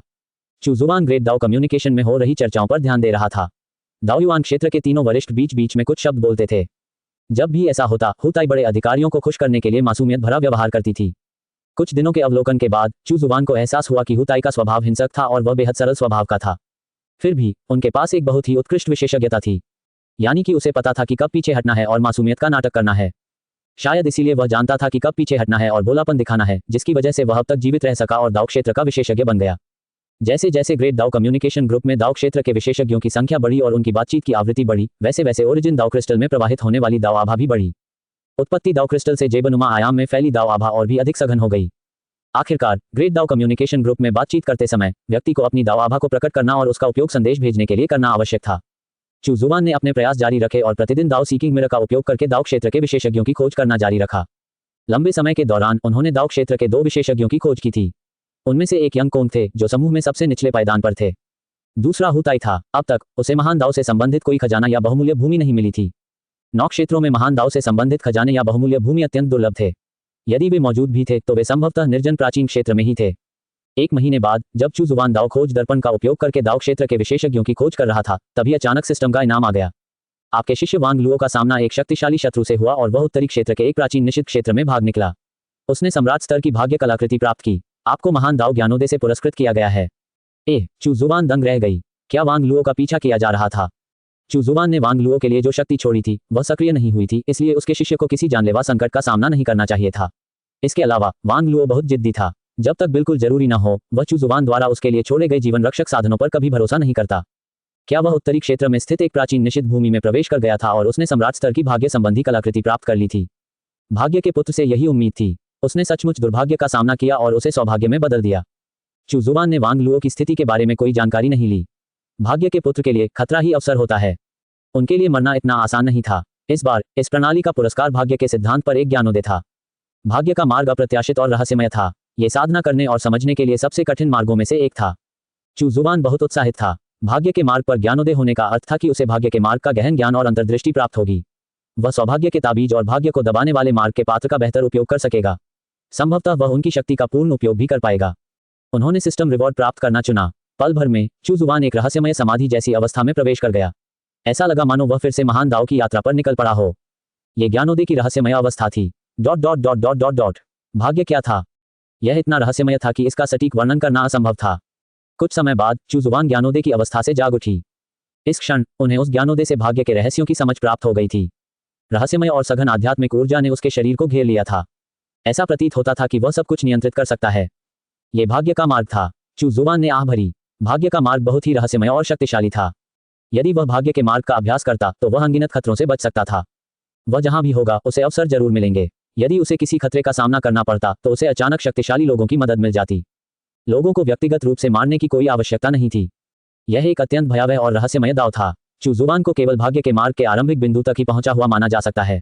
उन्हें न तो महान सफलता के स्तर तक पहुंचा हुआ माना जा सकता है और न ही भाग्य के मार्ग पर नियंत्रण रखने वाला माना जा सकता है। इसमें कोई आश्चर्य नहीं कि भाग्य के बच्चों के लिए मरना आसान नहीं था। वे सभी दुर्भाग्य को सौभाग्य में बदल देते थे और उन्हें आसानी से अवसर मिल जाते थे। इस समय उसके अधीन भाग्य के कुछ ही बच्चे थे और उनमें से केवल 3 ही साहसिक यात्रा पर निकले थे। उनके द्वारा सिस्टम के पुरस्कारों को सक्रिय करने की आवृत्ति पर्याप्त नहीं थी। उन्हें भाग्य के कुछ और बच्चों को शिष्य के रूप में स्वीकार करना पड़ा। चूजुवान को थोड़ा अफसोस हुआ। उसे उस समय ज़ियाओ लियांग को अपना शिष्य बना लेना चाहिए था। वह काफी समय से खोजबीन कर रहा था, इसलिए उसे कई ऐसे अवसर मिले होंगे जिनसे संभवतः सिस्टम के पुरस्कार सक्रिय हो गए होंगे। डिंग यू ने पृथ्वी की ऊर्जा को विशाल पर्वतों में समाहित कर लिया था। उम्मीद है कि उसे वहां कुछ मिलेगा और इससे एक और सिस्टम रिवॉर्ड सक्रिय हो जाएगा। चूजुवान ने असंख्य स्वर्गीय दर्पण निकाला और उसमें अपनी आध्यात्मिक शक्ति का संचार किया, फिर बेतरतीब ढंग से विभिन्न क्षेत्रों को जोड़ना शुरू कर दिया। हाल ही में दाव क्षेत्र के विशेषज्ञों की खोज के लिए वह दाव खोज दर्पण का उपयोग करने पर ध्यान केंद्रित कर रहा था, इसलिए उसने असंख्य स्वर्गीय दर्पण का उपयोग करने की आवृत्ति कम कर दी थी। उसे इसके इस्तेमाल की संख्या बढ़ानी पड़ी। क्या होगा अगर यह उसे भाग्य के किसी बच्चे से जोड़ दे? वूश, स्क्रीन पर लहरें दिखाई दी। चूजुवान ने असंख्य स्वर्गीय दर्पण का संबंध समाप्त कर दिया और उसमें अपनी आध्यात्मिक शक्ति का संचार जारी रखा। उसने कई बार अशांत समुद्र से संपर्क साधा, लेकिन हर बार उसे कुछ भी हासिल नहीं हुआ। वहां उसे केवल उग्र लहरों वाला समुद्र ही दिखाई दिया। चूजुवान को यह पक्का पता नहीं था कि 9 क्षेत्रों में अशांत समुद्र कहां स्थित है। शायद समुद्र ही वह चीज थी जिसने इन क्षेत्रों को विभाजित किया था। दूसरी बार यह एक घाटी से जुड़ गया। कुछ छोटे राक्षसी जीवों के अलावा यहां कुछ भी खास नहीं था। चूजुवान ने तीसरी बार भी सफलतापूर्वक शॉट लगाया। इस बार एक अलग ही दृश्य सामने आया। वह एक बंजर पहाड़ी थी। पहाड़ी पर एक रंगीन बाघ था। पहाड़ी पर बैठा बाघ अपने पिछले जन्म के मंचूरियाई बाघ से काफी मिलता जुलता था, लेकिन वह उससे बड़ा था। आप इसे किसी भी तरह से देखें, यह एक बड़ी बिल्ली थी। बाघ को देखकर चूजुवान को ग्रेट दाव कम्युनिकेशन ग्रुप के हुताई, जो स्वर्गीय बाघ जनजाति के पूर्वज थे, और यह याद आए बिना नहीं रह सका कि वह कितना प्यारा व्यवहार करता होगा। बंजर पहाड़ पर लेटा हुआ बाघ अपनी आंखें सिकोड़ रहा था। वह कमजोर था, मानो उसे किसी प्रकार का झटका लगा हो और लड़ने की इच्छा शक्ति खो बैठा हो। क्या यह एक ऐसा बाघ था जिसने जीवन से विमुख होने का विकल्प चुना था? चूजुवान को एहसास हुआ कि यह बाघ कोई साधारण राक्षसी जानवर नहीं था। इसकी आंखों से इसकी मनुष्य जैसी बुद्धिमत्ता का आभास होता था। दानव जाति। चूजुवान के मन में सबसे पहले दानव जाति का ख्याल आया। हो सकता है कि वह कोई बुद्धिमान और रूप बदलने की क्षमता वाला दानव हो। अधिकांश राक्षसी प्राणियों में राक्षस जाति के रक्त का एक छोटा सा अंश होता था। हालांकि उन्हें राक्षस जाति का सदस्य नहीं कहा जा सकता था। उन्हें केवल राक्षसी प्राणी ही माना जा सकता था। ऐसा इसलिए था क्योंकि राक्षसी जीवों में उनकी जन्मजात पशुवत विशेषताएं बरकरार थीं। वे अभी भी जानवरों की तरह व्यवहार करते थे, इसलिए वे जानवरों की श्रेणी में आते थे। दूसरी ओर दानव जाति बुद्धिमान थी। वे खेती करना, हथियारों को परिष्कृत करना और सीखना जानते थे। सबसे महत्वपूर्ण बात यह थी कि वे मानव रूप में परिवर्तित हो सकते थे। यही राक्षसी जाति और राक्षसी जानवरों के बीच का अंतर था। राक्षस जाति 9 क्षेत्रों की 3 महान जातियों में से एक थी। उनकी शक्ति दानव जाति से कम नहीं थी। इसके अलावा राक्षस जाति जन्मजात ही दानव पशुओं को नियंत्रित करने की क्षमता रखती थी। जब भी कोई बड़ा युद्ध होता था, वे दुश्मन की ताकत को कमजोर करने के लिए दानव पशुओं को अपने अग्रिम दस्ते के रूप में इस्तेमाल करते थे। इतिहास में मनुष्य, दानव और राक्षस जातियों ने कई बार एक दूसरे के खिलाफ युद्ध किया था। इस पर्वत की चोटी पर बैठा बाघ राक्षस जाति का सदस्य था। हालांकि दूसरे पक्ष ने मानव रूप धारण नहीं किया, बल्कि अपना पशु रूप ही बनाए रखा। क्या दिव्य दर्पण ने उसे राक्षस जाति के क्षेत्र से जोड़ दिया था? चूजुवान के मन में मोलुवानटियन का ख्याल आया। दानव बुद्ध ने उसे उदारतापूर्वक प्रणालीगत पुरस्कार दिए थे। चूंकि उसने एक दानव जाति के शिष्य को अपने शिष्य के रूप में स्वीकार किया था, इसलिए राक्षस जाति के शिष्य को स्वीकार करना कोई बड़ी बात नहीं थी। बेशक इसके लिए पूर्व शर्त यह थी कि यह बाघ भाग्य की संतान होना चाहिए। स्वर्ग के रहस्यों की उत्पत्ति का पता लगाने की तकनीक। चूजुवान ने तुरंत पहाड़ की चोटी पर मौजूद इस बाघ की उत्पत्ति की जांच शुरू कर दी। हुतियान्या, दानव जाति की प्रमुख नस्ल, स्वर्गीय बाघ जनजाति का पूर्व युवा स्वामी था। अपने आलस्य और रूपांतरित होने की अनिच्छा के कारण वह अक्सर अपने पशु रूप में ही रहता था और उसे तिरस्कृत किया जाता था। उसका पशुवत स्वभाव नहीं बदला और उसे शिक्षा भी नहीं मिली। उसने स्वर्गीय बाघ जनजाति के युवा स्वामी का पद ग्रहण किया, लेकिन फिर उसे खो दिया। स्वर्गीय बाघ जनजाति के युवा स्वामी का पद खो देने के कारण उनकी मंगेतर नीले अजगर जनजाति की राजकुमारी उनसे अलग हो गईं। दुख और क्रोध में उन्होंने स्वर्गीय बाघ जनजाति को छोड़कर भटकना शुरू कर दिया। वे स्वर्गीय बाघ जनजाति के नियति से विवश पुत्र हैं। चूजुवान दंग रह गया। क्या उसकी मुलाकात स्वर्ग बाघ जनजाति के भाग्य के पुत्र से यूं ही हो गई थी? हुताई का कबीला। स्वर्ग के रहस्यों की उत्पत्ति की खोज तकनीक में दी गई विस्तृत जानकारी को देखकर चूजुवान अवाक रह गया। ये हुतियान्या तो वाकई अजीब था। राक्षसी जाति का सदस्य रूपांतरित क्यों नहीं होगा? अंत में स्वर्गीय बाघ जनजाति के युवा स्वामी के रूप में हुतियान्या को अपना पशु शरीर पसंद था और वह मनुष्य में परिवर्तित होना नहीं चाहता था। इसी कारण उसे गुस्से से फटकार लगाई गई। दूसरों को लगा कि वह ज्ञानी नहीं है। आखिर वह किसी राक्षसी जानवर से किस प्रकार भिन्न था? क्या वह स्वर्गीय बाघ जनजाति के लिए कलंक नहीं था? इससे भी अधिक दुखद बात यह थी कि उन्हें स्वर्गीय बाघ जनजाति के युवा स्वामी के पद से हटा दिया गया था। नीले अजगर जनजाति की उनकी मंगेतर ने भी उनसे नाता तोड़ लिया था। उनके अलग होने का कारण यह नहीं था कि उन्होंने स्वर्गीय बाघ जनजाति के युवा स्वामी के रूप में अपना पद खो दिया था। ऐसा इसलिए हुआ क्योंकि उसने खुद को बदला नहीं। एजियो ड्रैगन राजकुमारी के शब्दों के अनुसार वह नहीं चाहती थी कि उसकी कोमल सुंदरता एक ऐसे बाघ द्वारा धूमिल हो जाए जो अपना रूप बदलने से इनकार करता हो। वह बाघ के साथ संभोग नहीं करना चाहती थी। वह अपने असली रूप में परिवर्तित होकर ऐसा करने के लिए और भी अनिच्छुक थी। एक नीले अजगर का बाघ के साथ मैथुन करने का दृश्य इतना भयावह था कि वह इसे स्वीकार नहीं कर सकती थी। वह एक राक्षस थी, कोई शैतानी जानवर नहीं। इसलिए उसने हू तियान्या से नाता तोड़ लिया। हू तियान्या निराश होकर हेवनली टाइगर जनजाति को छोड़कर भाग गया और लेटने के लिए इस पर्वत की चोटी पर आ गया। चू जुबान को यह बात समझ नहीं आ रही थी। क्या हू तियान्या के दिमाग में कोई खामी थी? वह रूपांतरित नहीं हुआ, बल्कि हर समय अपने पशु रूप में ही रहा। यहाँ तक कि उसकी मंगेतर भी उससे नफरत करती थी, फिर भी वह खुद को बदलना नहीं जानता था। जिस क्षण चू जुबान ने नीले रंग के ड्रैगन और बहुरंगी बाघ के बीच उलझे हुए दृश्य की कल्पना की, एजियो ड्रैगन राजकुमारी की तो बात ही छोड़िए, उस दृश्य को कोई और बर्दाश्त नहीं कर सकता था। कौन ऊपर होगा और कौन नीचे? वे कैसे संभोग करेंगे? ऐसा विचित्र बाघ आखिर स्वर्गीय बाघ जनजाति का नियतिपुत्र कैसे हो सकता है? चू जुबान को समझ नहीं आ रहा था कि भाग्य के सूत्र ने इस बाघ को क्यों चुना। चू जुबान हिचकिचाया। क्या उसे हू तियान्या को शिष्य बनाना चाहिए? यह आदमी बिल्कुल भी गंभीर नहीं लग रहा था। वह बहुत अजीब था। हालांकि स्वर्गीय बाघ जनजाति के भाग्य के पुत्र के रूप में अपनी पहचान को ध्यान में रखते हुए चू जुबान हार मानने को तैयार नहीं था। आखिरकार भाग्य के पुत्र से मिलना आसान नहीं था। हू तियान्या ने निराली निगाहों से आगे देखा। उसे बस यही महसूस हुआ कि बाघ का जीवन अर्थहीन है और उसमें बदलाव की जरा भी इच्छा नहीं थी। इस समय वह केवल लेटना चाहता था और हिलना डुलना नहीं चाहता था। उन्हें युवा स्वामी के पद से हटा दिया गया था। उसकी मंगेतर भी उससे नफरत करती थी। उसे बहुत बुरा लगा। उसके असली रूप में होने में क्या बुराई थी? उसे रूपांतरित क्यों होना पड़ा? लेकिन जब उसने नीले ड्रैगन की राजकुमारी के बारे में सोचा, उसकी पतली और सुडौल कमर और उसका बेहद खूबसूरत चेहरा, अफसोस, अब इसका उससे कोई लेना देना नहीं था। अब उसके पास उसे चूमने का मौका नहीं था। उसे अपने दिल में दर्द महसूस हुआ। Dot dot dot dot dot dot रूपांतरित करना। उसने रूप बदलने के बारे में सोचा था, लेकिन उसके वंश की गहराई से मिली एक खास पूर्वज की विरासत ने उसे रूप न बदलने का विकल्प चुनने के लिए मजबूर कर दिया। विरासत में यह कहा गया था कि स्वर्गीय बाघ जनजाति तभी सुरक्षित रह सकती है और मजबूत बन सकती है जब वे अपने बाघ रूप को बनाए रखें। जब उनका सामना किसी ऐसे शक्तिशाली शत्रु से होता जिसे वे परास्त नहीं कर सकते थे, तो वे अपना सिर झुकाकर हार स्वीकार कर सकते थे। वे अपने शरीर को घुमाकर अपने मोटे पेट को भी दिखा सकते थे, जिससे उनका हानिरहित और प्यारा पक्ष प्रदर्शित होता था। इस तरह शक्तिशाली शत्रु भी उसे मारने की हिम्मत नहीं कर पाएंगे। सबसे बुरी स्थिति यह होगी कि उसे पालतू जानवर के रूप में पकड़ लिया जाएगा। ये रणनीति खासकर महिला दिग्गजों के खिलाफ कारगर साबित हुई। उसके वंशानुगत प्रभाव बहुत प्रबल था और हू तियान्या उससे खुद को मुक्त नहीं कर सका। वह उस मानसिक अवरोध को पार नहीं कर सका जो उसे रूपांतरित होने से रोक रहा था। इसलिए वह हमेशा अपने बाघ के रूप को बनाए रखता था। जब भी हू तियान्या आईने में देखता था, उसे लगता था कि वह मूर्ख, मासूम और बहुत प्यारा है, खासकर अपने शरीर का आकार कम करने के बाद। सांस। हू तियान्या ने आह भरी। राक्षस क्षेत्र इतना विशाल था, फिर भी उसे समझ नहीं आ रहा था कि कहाँ जाए। वह केवल इस पर्वत की चोटी पर लेट सकता था। अचानक लहरों का एक घेरा दिखाई दिया। हू तियान्या ने अपना सिर उठाया और देखा। एक भयानक आकृति कुर्सी पर सीधी बैठी थी। उस व्यक्ति का शरीर अत्यंत चमक रहा था और उसकी शक्ति से आकाश कांप रहा था। हू तियान्या को नहीं पता था कि वह व्यक्ति कितनी दूर था और उसने यहाँ अपनी उपस्थिति प्रकट करने के लिए कौन सी विधि अपनाई थी। हू तियान्या का दिल बुरी तरह कांप उठा। उसे सोचने की भी जरूरत नहीं पड़ी और उसने तुरंत अपने वंश से मिली उस कला का इस्तेमाल किया। वह झट से पलट गया, जिससे उसका मोटा पेट दिखाई दिया। उसने अपने पंजे आपस में कसकर पकड़ लिए और उसकी बाघ जैसी आंखें नम लग रही थीं। वह सरल और प्यारा था। चू जुबान। हू तियान्या को तुरंत हार स्वीकार करते और एक आज्ञाकारी बाघ की तरह मासूमियत भरा व्यवहार करते देख चू जुबान अवाक रह गई। क्या तुम इतने बड़े काया हो? मैंने अभी तक कुछ नहीं कहा है। मैंने अभी तक आपको धमकी नहीं दी है। मैंने अभी तक अपनी आभा का जरा सा भी संकेत नहीं दिया है। तुम अभी से हार मानकर मासूम बनने की कोशिश क्यों कर रहे हो? किसी कारणवश चू जुबान को लगा कि हू तियान्या की हरकतें बहुत जानी पहचानी सी हैं, बहुत परिचित। हू ताई ग्रेट दाओ कल्टीवेशन ग्रुप में जब भी दाओ युआन क्षेत्र के तीनों साधक बोलते थे, हू ताई इसी तरह व्यवहार करता था। वह अपनी दाव आभा से इस प्यारे रूप को सीधे संघनित कर देगा। क्या इस बाघ को हू ताई के जीन विरासत में मिले थे? चू जुबान को कुछ समय के लिए यह संदेह भी हुआ कि हू तियान्या हू ताई का बेटा है, लेकिन यह असंभव था। हू ताई स्वर्गीय बाघ जनजाति में अनगिनत पीढ़ियों से पूर्वज थे। उनका इतना छोटा बेटा कैसे हो सकता था? इसके अलावा हू ताई स्वर्गीय बाघ जनजाति के क्षेत्र में नहीं था। चू जुबान को ऐसा लग रहा था कि हू तियान्या का डरपोक और भोला भाला स्वभाव उसे विरासत में मिला है। क्या ऐसा हो सकता है कि उसने अपने पूर्वज की रक्तरेखा को जागृत कर लिया हो? क्या उसने हू ताई की विरासत प्राप्त कर ली थी? इसकी बहुत संभावना थी।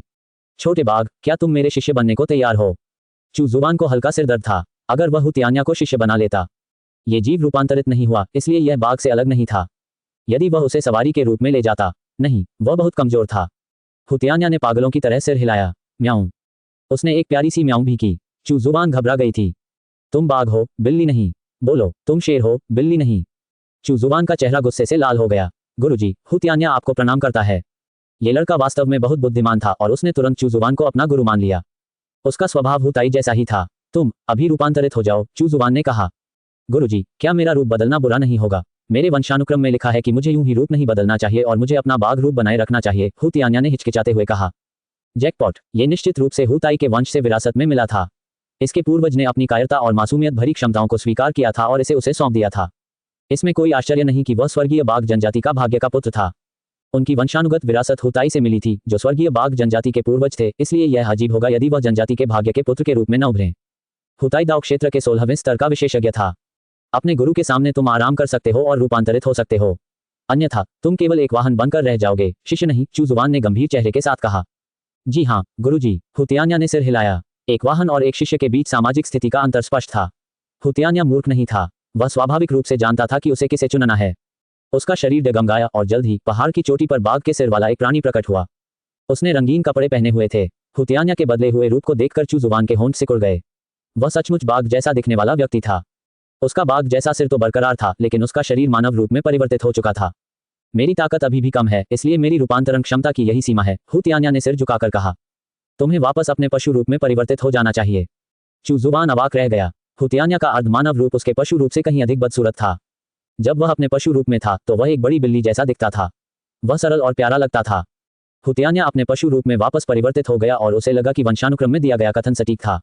आपने स्वर्गीय बाघ जनजाति के भाग्यशाली पुत्र को अपना शिष्य बनाया है। आपको गेंगजिन श्वेत बाघ तकनीक से सम्मानित किया गया है। जैसा कि उम्मीद थी, सिस्टम का इनाम मिल गया। ये स्वाभाविक रूप से वह साधना तकनीक थी जो हू तियान्या के लिए सबसे उपयुक्त थी। चू जुबान ने गेंगजिन व्हाइट टाइगर तकनीक के विवरण को देखा। इस तकनीक का अभ्यास करने से व्यक्ति की वंश परंपरा को बढ़ावा मिल सकता है और वह एक दिव्य सफेद बाघ में परिवर्तित हो सकता है, जो मारने में माहिर होता है और गेंगजिन दाव के मार्ग पर चलता है। चू जुबान ने 9 क्षेत्रों के किसी भी अभिलेख में 4 दिव्य पशुओं के बारे में कभी नहीं पढ़ा था। उसे ये भी नहीं पता था कि वे अस्तित्व में भी हैं या नहीं। आखिरकार चू जुबान की 9 क्षेत्रों की समझ वास्तव में बहुत सीमित थी। चूंकि तुम मेरे शिष्य बन गए हो और स्वर्गीय बाघ जनजाति से आए हो, इसलिए मैं तुम्हें एक ऐसी तकनीक सिखाऊंगा जो तुम्हारे वंश को और भी उन्नत कर देगी और तुम्हें एक ऐसा दिव्य प्राणी बना देगी जो तुम्हारे पूर्वजों से भी श्रेष्ठ होगा। चू जुबान ने सेजमास्टर के हेलो का उपयोग करके गेंगजिन व्हाइट टाइगर तकनीक की एक प्रति बनाई और उसे हू तियान्या को भेज दिया। गुरु आपका धन्यवाद। हू तियान्या अब भी पहले की तरह ही प्यारा था। उसके पंजे आपस में जुड़े हुए थे और उसकी पूंछ कुत्ते की तरह आगे पीछे हिल रही थी। उसने साधना तकनीक की पुस्तिका उठाई और खुशी से अपने शरीर को कुछ बार पलटा और कुछ प्यारे हाव भाव दिखाए। चू जुबान अवाक रह गया। हू तियान्या के माध्यम से उसे ऐसा लग रहा था मानो वह हू ताई के कमजोर अतीत को देख रहा हो। उसे पता था कि हू ताई पियाओ रुयुन का लाडला था। वह अक्सर प्यारी प्यारी हरकतें करता और उसकी चापलूसी करता था। इसी वजह से उसे बहुत सारे फायदे मिलते थे और वह खूब अच्छी चीजें खाता था। हू ताई का इस स्तर तक पहुंचना काफी हद तक इस तथ्य से जुड़ा था कि वह पियाओ रुयुन का चहेता था। अच्छी तरह से खेती करें।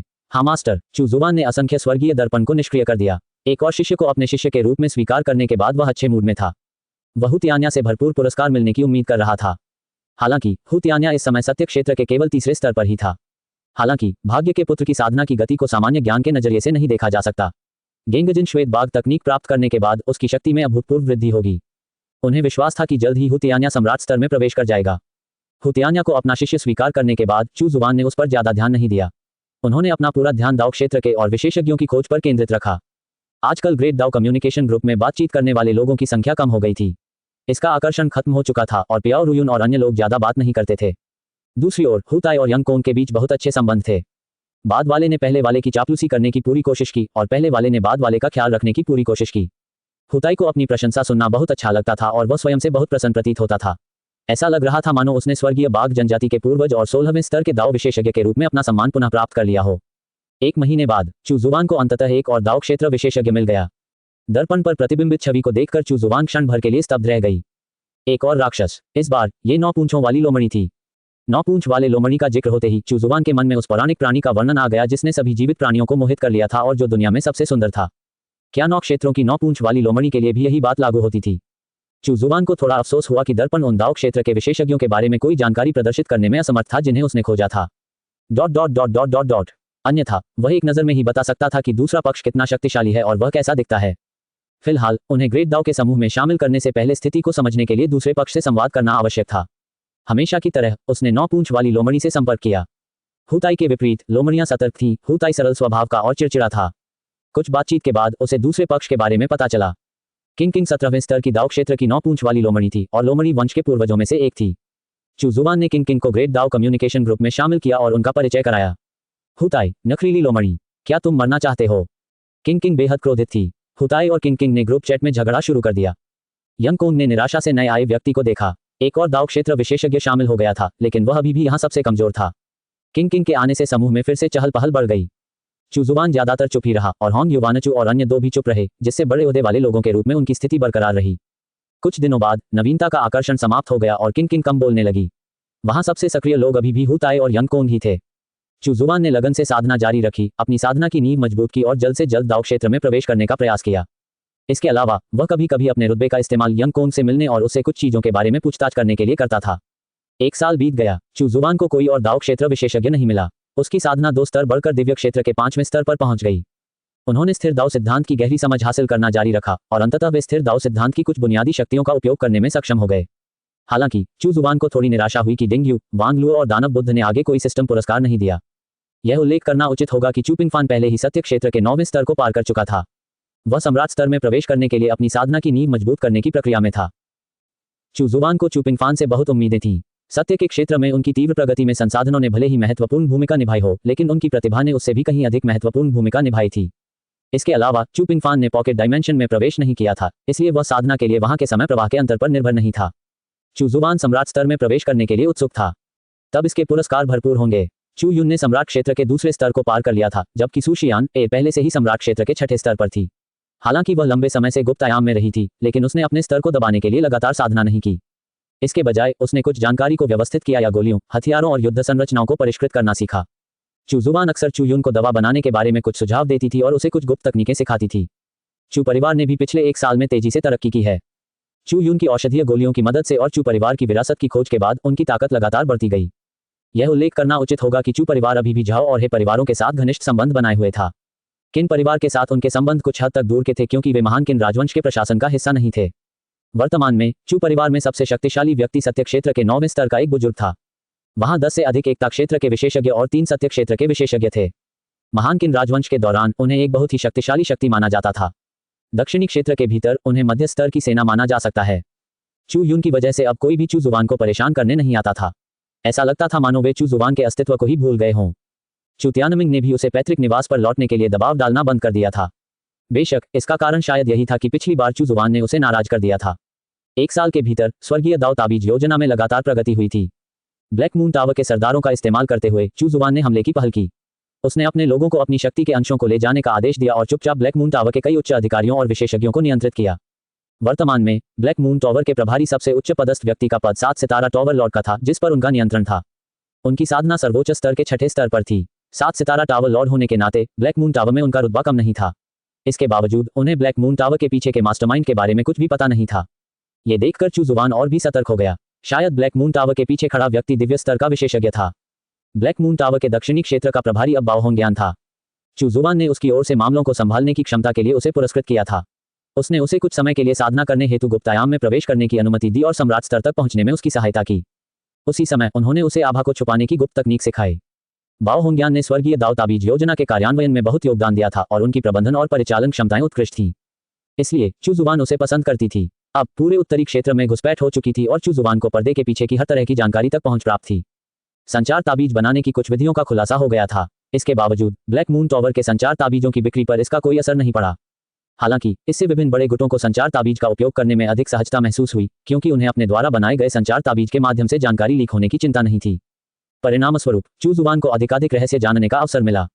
उदाहरण के लिए चू जुबान को भी स्वर्गीय दाव ताबीज के माध्यम से उस व्यक्ति के बारे में पता चल गया था जो सू शियान एर का भाग्य छीनना चाहता था। वह सू शियान एर का मंगेतर था और महान कियान महल के पवित्र पुत्र का चचेरा भाई था।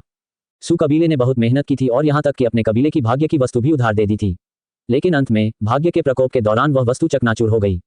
ये कहा जा सकता है कि उन्हें भारी नुकसान हुआ था। ऐसे में यह आश्चर्य की बात नहीं थी कि वे सू शियान एर के भाग्य को प्रभावित करने में सक्षम थे, क्योंकि उन्होंने सू वंश की भाग्य संबंधी कलाकृति का उपयोग किया था।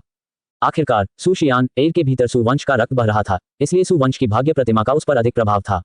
ये सारी जानकारी कुलपति सू द्वारा तब लीक हुई जब उन्होंने ग्रेट कियान पैलेस के एक बुजुर्ग से संपर्क करने के लिए संचार ताबीज का इस्तेमाल किया। महान कियान महल के पवित्र पुत्र के चचेरे भाई को भाग्य का घोर झटका लगा था और उसे इससे उबरने का कोई उपाय नहीं सूझ रहा था। उस दिन से उसका दुर्भाग्य कभी खत्म नहीं हुआ था और अब वह आधा अपंग हो चुका था। महान कियान महल का पवित्र पुत्र अत्यंत रहस्यमय था और चू जुबान को अभी तक उसके बारे में कोई जानकारी नहीं मिली थी। उसे यह नहीं पता था कि उसका नाम क्या है, उसकी साधना का स्तर क्या है, या वह क्या कर रहा है। ऐसा प्रतीत होता था कि वह एकांत में था और उसने किसी संचार ताबीज का इस्तेमाल नहीं किया था। दक्षिणी क्षेत्र के 3 संप्रदाय और 2 साम्राज्य अपने पीछे की शक्तियों के साथ लगातार संवाद करते थे और असुर प्राचीन भूमि के लिए अपनी योजनाओं पर चर्चा करते थे। उत्तरी क्षेत्र की विभिन्न सेनाओं ने भी असुर प्राचीन भूमि में प्रवेश के लिए कोटा पर चर्चा शुरू कर दी।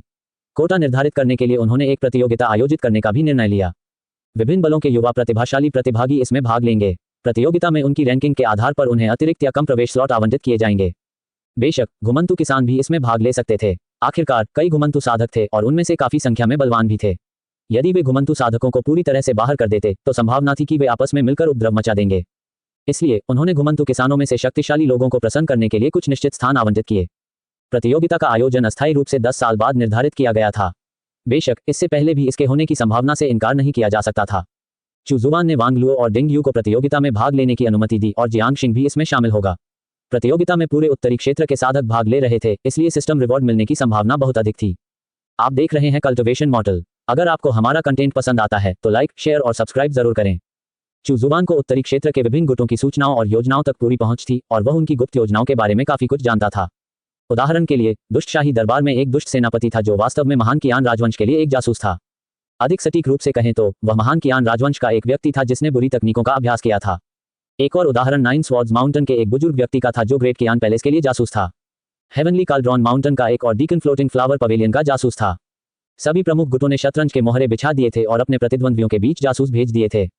महान किन राजवंश के भीतर भी एक उच्च पदस्थ अधिकारी था जो महान कियान राजवंश के लिए जासूस का काम करता था। किन शाही परिवार में एक बुजुर्ग व्यक्ति भी था जो गद्दार था। संचार के ताबीज बहुत सुविधाजनक थे, इसलिए सभी जासूस संचार के लिए इन ताबीजों का इस्तेमाल करते थे क्योंकि इससे सूचना लीक होने का खतरा काफी कम हो जाता था। संचार ताबीज के आविष्कार से पहले इस तरह की विस्तृत जानकारी या तो लोगों द्वारा गुप्त रूप से प्रसारित की जाती थी या प्रशिक्षित उड़ने वाले कीड़ों, राक्षसी जानवरों आदि के माध्यम से। इसका एक उदाहरण ब्लैक मून टॉवर द्वारा पाले गए बुद्धिमान कीड़े थे। इस प्रकार के संचार में वास्तव में अवरोधित होने या बीच में किसी दुर्घटना के कारण प्राप्तकर्ता तक न पहुंचने का जोखिम था। इसके अलावा सूचना के प्रसारण में लगने वाले समय में भी देरी होगी। ... संचार ताबीज के प्रकट होते ही वास्तविक समय में सूचना का प्रसारण संभव हो गया। जब तक सूचना लीक होने का कोई खतरा नहीं था और संचार ताबीज चोरी नहीं हुआ था, तब तक ये सूचना प्रसारण का एक पूरी तरह से सुरक्षित तरीका था। इसलिए सभी जासूस सूचना प्रसारित करने के लिए संचार ताबीज का इस्तेमाल करते थे। बेशक इस्तेमाल किए गए संचार ताबीज आमतौर पर किसी संप्रदाय या परिवार के सदस्यों द्वारा इस्तेमाल किए जाने वाले ताबीज नहीं थे। इन्हें अलग से तैयार किया गया था और इनमें गोपनीयता का उच्च स्तर बनाए रखा गया था। डिस्पोजेबल संचार ताबीज अभी भी बहुत लोकप्रिय थे। गोपनीय जानकारी भेजने के बाद ये ताबीज किसी भी संभावित दुर्घटना को रोकने के लिए संचार पूरा होने के तुरंत बाद स्वतः नष्ट हो जाते थे। कुछ बल और संगठन इस प्रकार के संचार ताबीज का उपयोग करना पसंद करते थे। किसी को नहीं पता था कि एक खास व्यक्ति के पास इन सब तक पहुंच थी। उत्तरी क्षेत्र में स्वर्गीय दाव ताबीज योजना को सफलतापूर्वक कार्यान्वित कर दिया गया था। हालांकि इस योजना को उत्तरी क्षेत्र से आगे अन्य क्षेत्रों तक विस्तारित करना आसान नहीं था। प्रत्येक क्षेत्र के बीच की दूरी बहुत अधिक थी क्योंकि प्रत्येक क्षेत्र या तो एक विशाल पर्वत श्रृंखला या एक अंतहीन महासागर द्वारा अलग किया गया था। इन सीमाओं को पार करने के लिए मानवीय शक्ति पर भरोसा नहीं किया जा सकता था। यहां तक कि सर्वोच्च स्तर के विशेषज्ञ भी आसानी से खतरों का सामना कर सकते थे और रास्ते में ही मर सकते थे। केवल स्वर्गलोक के विशेषज्ञों के पास ही क्षेत्रों को पार करने की क्षमता थी। इन 9 क्षेत्रों में केवल मनुष्य, राक्षस और दानव ही नहीं रहते थे। इन क्षेत्रों की सीमाओं के बीच अन्य जातियां भी निवास करती थीं। उनमें कई विशेषज्ञ भी शामिल थे। हालांकि समग्र शक्ति के मामले में वे 3 प्रमुख नस्लों से मुकाबला नहीं कर सकते थे। विभिन्न क्षेत्रों के बीच संचार स्थापित करने के लिए सेनाएं आमतौर पर क्षेत्र पार करने वाली सरणी संरचना का उपयोग करती थीं। क्षेत्र पार करने वाली संरचनात्मक संरचनाओं को स्थापित करना अत्यंत कठिन था और इन्हें अधिकतर प्राचीन शक्तिशाली विशेषज्ञों द्वारा ही स्थापित किया गया था। सतह पर उत्तरी क्षेत्र में ऐसी कोई क्षेत्र पार करने वाली संरचनात्मक संरचना मौजूद नहीं थी।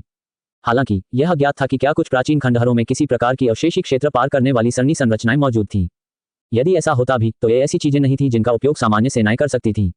राक्षसों के खिलाफ महान युद्ध से पहले उत्तरी क्षेत्र की क्षेत्र पार करने वाली सरणी संरचना को मानव दिव्य क्षेत्र के विशेषज्ञ द्वारा नष्ट कर दिया गया था। ऐसा अन्य क्षेत्रों के मनुष्यों से आने वाली सहायता को विलंबित करने के लिए किया गया था। तभी उसे संकट की दिशा बदलने और उत्तरी क्षेत्र के मानव राजा के पद तक पहुंचने का मौका मिलेगा। हालांकि अन्य क्षेत्रों के लोगों के लिए उत्तरी क्षेत्र में आना अभी भी संभव था। उदाहरण के लिए जियांग जिंग गलती से एक विशाल क्षेत्र पार करने वाली सरणी संरचना में प्रवेश कर गया और उत्तरी क्षेत्र और दक्षिणी क्षेत्र में पहुंच गया। चू जुवान को स्वर्गीय दाव ताबीज योजना को अन्य क्षेत्रों में विस्तारित करने की कोई जल्दी नहीं थी। ये योजना अंततः वहां भी पहुंच जाएगी। जैसे ही अन्य क्षेत्र संचार ताबीजों का उपयोग करना शुरू कर देंगे, उस क्षेत्र में स्वर्गीय दाव ताबीज योजना शुरू हो जाएगी। अब सबसे महत्वपूर्ण बात अपनी ताकत बढ़ाना थी।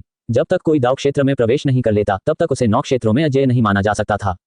आपके नाम के शिष्य रेन चांगहे ने यिन और यांग के सिद्धांत को समझ लिया है। जीवन और मृत्यु के चक्र ने उन्हें दिव्य लोक में प्रवेश करने में सक्षम बनाया है। आपको 500 वर्षों की साधना का फल प्राप्त हुआ है। इस व्यवस्था का इनाम अचानक मिल गया। क्या रेन चांगहे ने दिव्य क्षेत्र में प्रवेश कर लिया था? यह उम्मीद से थोड़ा तेज था। उन्होंने बुद्ध नानबू को पीछे छोड़ दिया था और चू जुवान के अधीन दिव्य क्षेत्र में प्रवेश करने वाले पहले व्यक्ति बन गए थे। बुद्ध नानबू भी सफलता के शिखर पर पहुंचने ही वाला था। चू जुवान को पुरस्कार प्राप्त हुआ। उनकी साधना का स्तर, जो अभी अभी दिव्य क्षेत्र के 5वें स्तर पर पहुंचा था, 500 वर्षों के साधना संवर्धन प्राप्त करने के बाद अब दिव्य क्षेत्र के 6ठे स्तर से केवल आधा कदम दूर था। चू जुवान की वर्तमान साधना गति को देखते हुए किसी अन्य प्रणालीगत पुरस्कार के बिना भी वह आधे महीने के भीतर दिव्य क्षेत्र के 6ठे स्तर को पार करने में सक्षम होगा। वह दाओ लोक के एक कदम और करीब था। वर्तमान में चू जुवान अपना सारा समय साधना में व्यतीत करता है, सिवाय दाओ खोज दर्पण के माध्यम से दाओ क्षेत्र के विशेषज्ञों की दैनिक खोज के। ये कहा जा सकता है कि वह बेहद मेहनती थे। नए सदस्यों के शामिल न होने के कारण ग्रेट दाओ कम्युनिकेशन ग्रुप अपेक्षाकृत शांत हो गया। सबसे सक्रिय सदस्य अभी भी हु ताई और यंग कोंग ही थे। अन्य लोग कभी कभार चर्चाओं में भाग लेते थे। दाओ युआन क्षेत्र के तीनों विशेषज्ञ शायद ही कभी भाग लेते थे। दाओ क्षेत्र के विशेषज्ञों के लिए 1 या 2 साल जल्दी बीत जाते हैं। महान दाओ को समझने में समय पलक झपकते ही बीत जाता है। चू जुवान ने यंग कोंग पर विशेष ध्यान दिया क्योंकि वह समूह में सबसे कमजोर था। यंग कोंग इस बात से बेहद खुश था कि उसे चू जुवान जैसे प्रभावशाली व्यक्ति का ध्यान प्राप्त करने का अवसर मिला। वह बेहद उत्साहित था। इसी वजह से चू जुवान कभी कभी यंग कोंग से दाओ क्षेत्र से संबंधित मामलों को स्पष्ट करने के लिए प्रश्न पूछते थे। यंग कोंग हमेशा अपने ज्ञान के आधार पर सीधे सीधे जवाब देते थे। इसलिए चू जुवान ने यंग कोंग के साथ अपनी चर्चाओं के माध्यम से दाओ क्षेत्र के बारे में बहुत कुछ सीखा। उदाहरण के लिए दाओ युआन के बारे में। दाओ युआन युगों का समूह था। आरंभ से लेकर चरम तक और अंत तक इस लंबी अवधि को दाओ युआन के नाम से जाना जाता था। पिछली बार दाओ युआन की चोटी इस बार की दाओ युआन से अलग थी। भले ही वे एक ही रास्ते पर थे, फिर भी कुछ अंतर तो होंगे ही। दाओ युआन कितने समय तक चलता था, ये निश्चित नहीं है। सबसे कम समय तो 1 अरब वर्ष से कम नहीं था। ये सुनकर चू जुवान अवाक रह गया। अगर ये दोनों बड़े लोग 2 दाओ युआन के आसपास रहे थे तो वे कितने समय तक जीवित रहे होंगे। वे सचमुच पुराने दानव थे। यंग कोंग को नहीं पता था कि दाओ युआन का अंत कैसे होगा। उसे ये भी नहीं पता था कि दाओ युआन के अंत के बाद क्या होगा। वह इतना ही जानता था कि जब एक दाओ युआन का अंत होता है और दुनिया एक नए दाओ युआन में प्रवेश करती है तो स्वर्ग और पृथ्वी के नियम पुनर्जन्म लेते हैं और पुनर्गठित होते हैं। बड़े बदलाव होंगे। चू जुवान ये भी समझ गया था कि यंग कोंग आखिरकार दाओ क्षेत्र में एक कमजोर अस्तित्व था। ये बिल्कुल भी अजीब नहीं था कि उसे इस बात का कोई अंदाजा नहीं था कि दाओ युआन का अंत कैसे होगा। दूसरी ओर होंग युवानचू 2 दाओ युआन का अनुभव कर चुका था और वह दाओ युआन क्षेत्र में भी था। स्वाभाविक रूप से उसे इस मामले की जानकारी होगी। चू जुवान को यह भी पता चल गया कि दाओ क्षेत्र के विशेषज्ञ कहाँ थे। वे 9 क्षेत्रों में नहीं थे, लेकिन 9 क्षेत्रों में भी थे। निर्जन प्राचीन क्षेत्र की गहराई में एक ऐसा अनूठा क्षेत्र था जो 9 क्षेत्रों में से महान दाओ के सबसे करीब था। साथ ही इसके और 9 क्षेत्रों के बीच एक अवरोध भी था। इसलिए ये 9 क्षेत्रों में था, लेकिन 9 क्षेत्रों में नहीं भी था। दाओ क्षेत्र के विशेषज्ञ 9 क्षेत्रों में प्रकट नहीं हुए। इसका कारण यह था कि यदि कोई 9 क्षेत्रों में प्रवेश करके उस विशिष्ट क्षेत्र में वापस आता तो उसे अवरोध को पार करते समय विपत्ति का सामना करना पड़ता। पुनः प्रवेश करने के बाद महान दाओ के करीब पहुंचने के लिए व्यक्ति को उन 9 क्षेत्रों की आभा को दूर करने में और भी अधिक समय व्यतीत करना होगा जो उन्होंने संचित की थी। इसलिए जब चू जुवान को पता चला कि दाओ क्षेत्र के विशेषज्ञ 9 क्षेत्रों में नहीं आएंगे तो उसने राहत की सांस ली। वह एकांत में रहकर धीरे धीरे शक्ति प्राप्त कर सकता था। एक बार जब वह दाओ क्षेत्र में प्रवेश कर लेगा तो वह 9 क्षेत्रों में अजय हो जाएगा। दाओ क्षेत्र के बारे में बुनियादी बातें सीखने के बाद चू जुवान के लिए यंग कोंग जैसे दाओ क्षेत्र के विशेषज्ञ को धोखा देना आसान हो गया। या फिर हुता या किंग, उसने उन सभी को धोखा दिया। एक आदमी और 2 राक्षस उन जैसे बड़े आदमी के प्रति सम्मान से भरे हुए थे। ग्रेट दाओ कम्युनिकेशन ग्रुप में प्रवेश कर पाना उनके जीवन का सबसे बड़ा अवसर था। लोगों को धोखा देना चू जुवान का शौक मात्र था। सब कुछ आखिरकार व्यक्ति की ताकत पर ही निर्भर करता था। वह स्थिर दाओ सिद्धांत को समझने का प्रयास कर रहा था। जब उसकी साधना दिव्य क्षेत्र के 5वें स्तर पर पहुंच गई तो उसके चारों ओर एक हल्की दाओ आभा व्याप्त होने लगी। चू जुवान को महसूस हो रहा था कि वह पहले से कहीं अधिक स्थिर हो रहा है। स्थिर दाओ सिद्धांत के अनुसार यह अपेक्षित ही था। यह उनके व्यक्तित्व के लिए बहुत उपयुक्त था। चू जुवान ने असंख्य स्वर्गीय दर्पण निकाला और उसे हुतियान्या से जोड़ दिया। जब से चू जुवान ने उसे गेंगजन व्हाइट टाइगर तकनीक सिखाई थी तब से उसे कोई सिस्टम रिवॉर्ड नहीं मिला था। वह तो भाग्य का बच्चा था, भला उसमें और दूसरों में इतना बड़ा अंतर कैसे हो सकता था। चू जुवान अवाक रह गई। डिंगयू और वांग लू कभी कभी सिस्टम रिवॉर्ड को ट्रिगर कर देते थे। हुतियान्या भी भाग्य का पुत्र था तो उसकी तरफ से कोई हलचल क्यों नहीं हुई। छवि प्रक्षेपण प्रकट हुआ। जब चू जुवान ने हुतियान्या को देखा तो उसका चेहरा काला पड़ गया। ये बाघ अभी भी पर्वत की चोटी पर लेटा हुआ था। वह बिल्कुल भी नहीं गया था। उसकी शक्ति बहुत तेजी से बढ़ी, सत्य क्षेत्र के 3रे स्तर से सत्य क्षेत्र के 9वें स्तर तक। इसके अलावा बाघ की ताकत लगातार बढ़ती जा रही थी। उसके फर पर कुछ सफेद धब्बे दिखाई दिए। ... इसकी वंश परंपरा में परिवर्तन के लक्षण दिखाई देने लगे थे। जैसा कि अपेक्षित था, जब उसने सम्राट क्षेत्र में प्रवेश किया तो वह एक रूपांतरण से गुजरेगा और श्वेत बाघ के रक्त वंश के एक हिस्से को जागृत करेगा। उसका ये बाघ जैसा शिष्य वहां शांति से लेटा हुआ था, उसमें लड़ने की कोई इच्छा नहीं थी।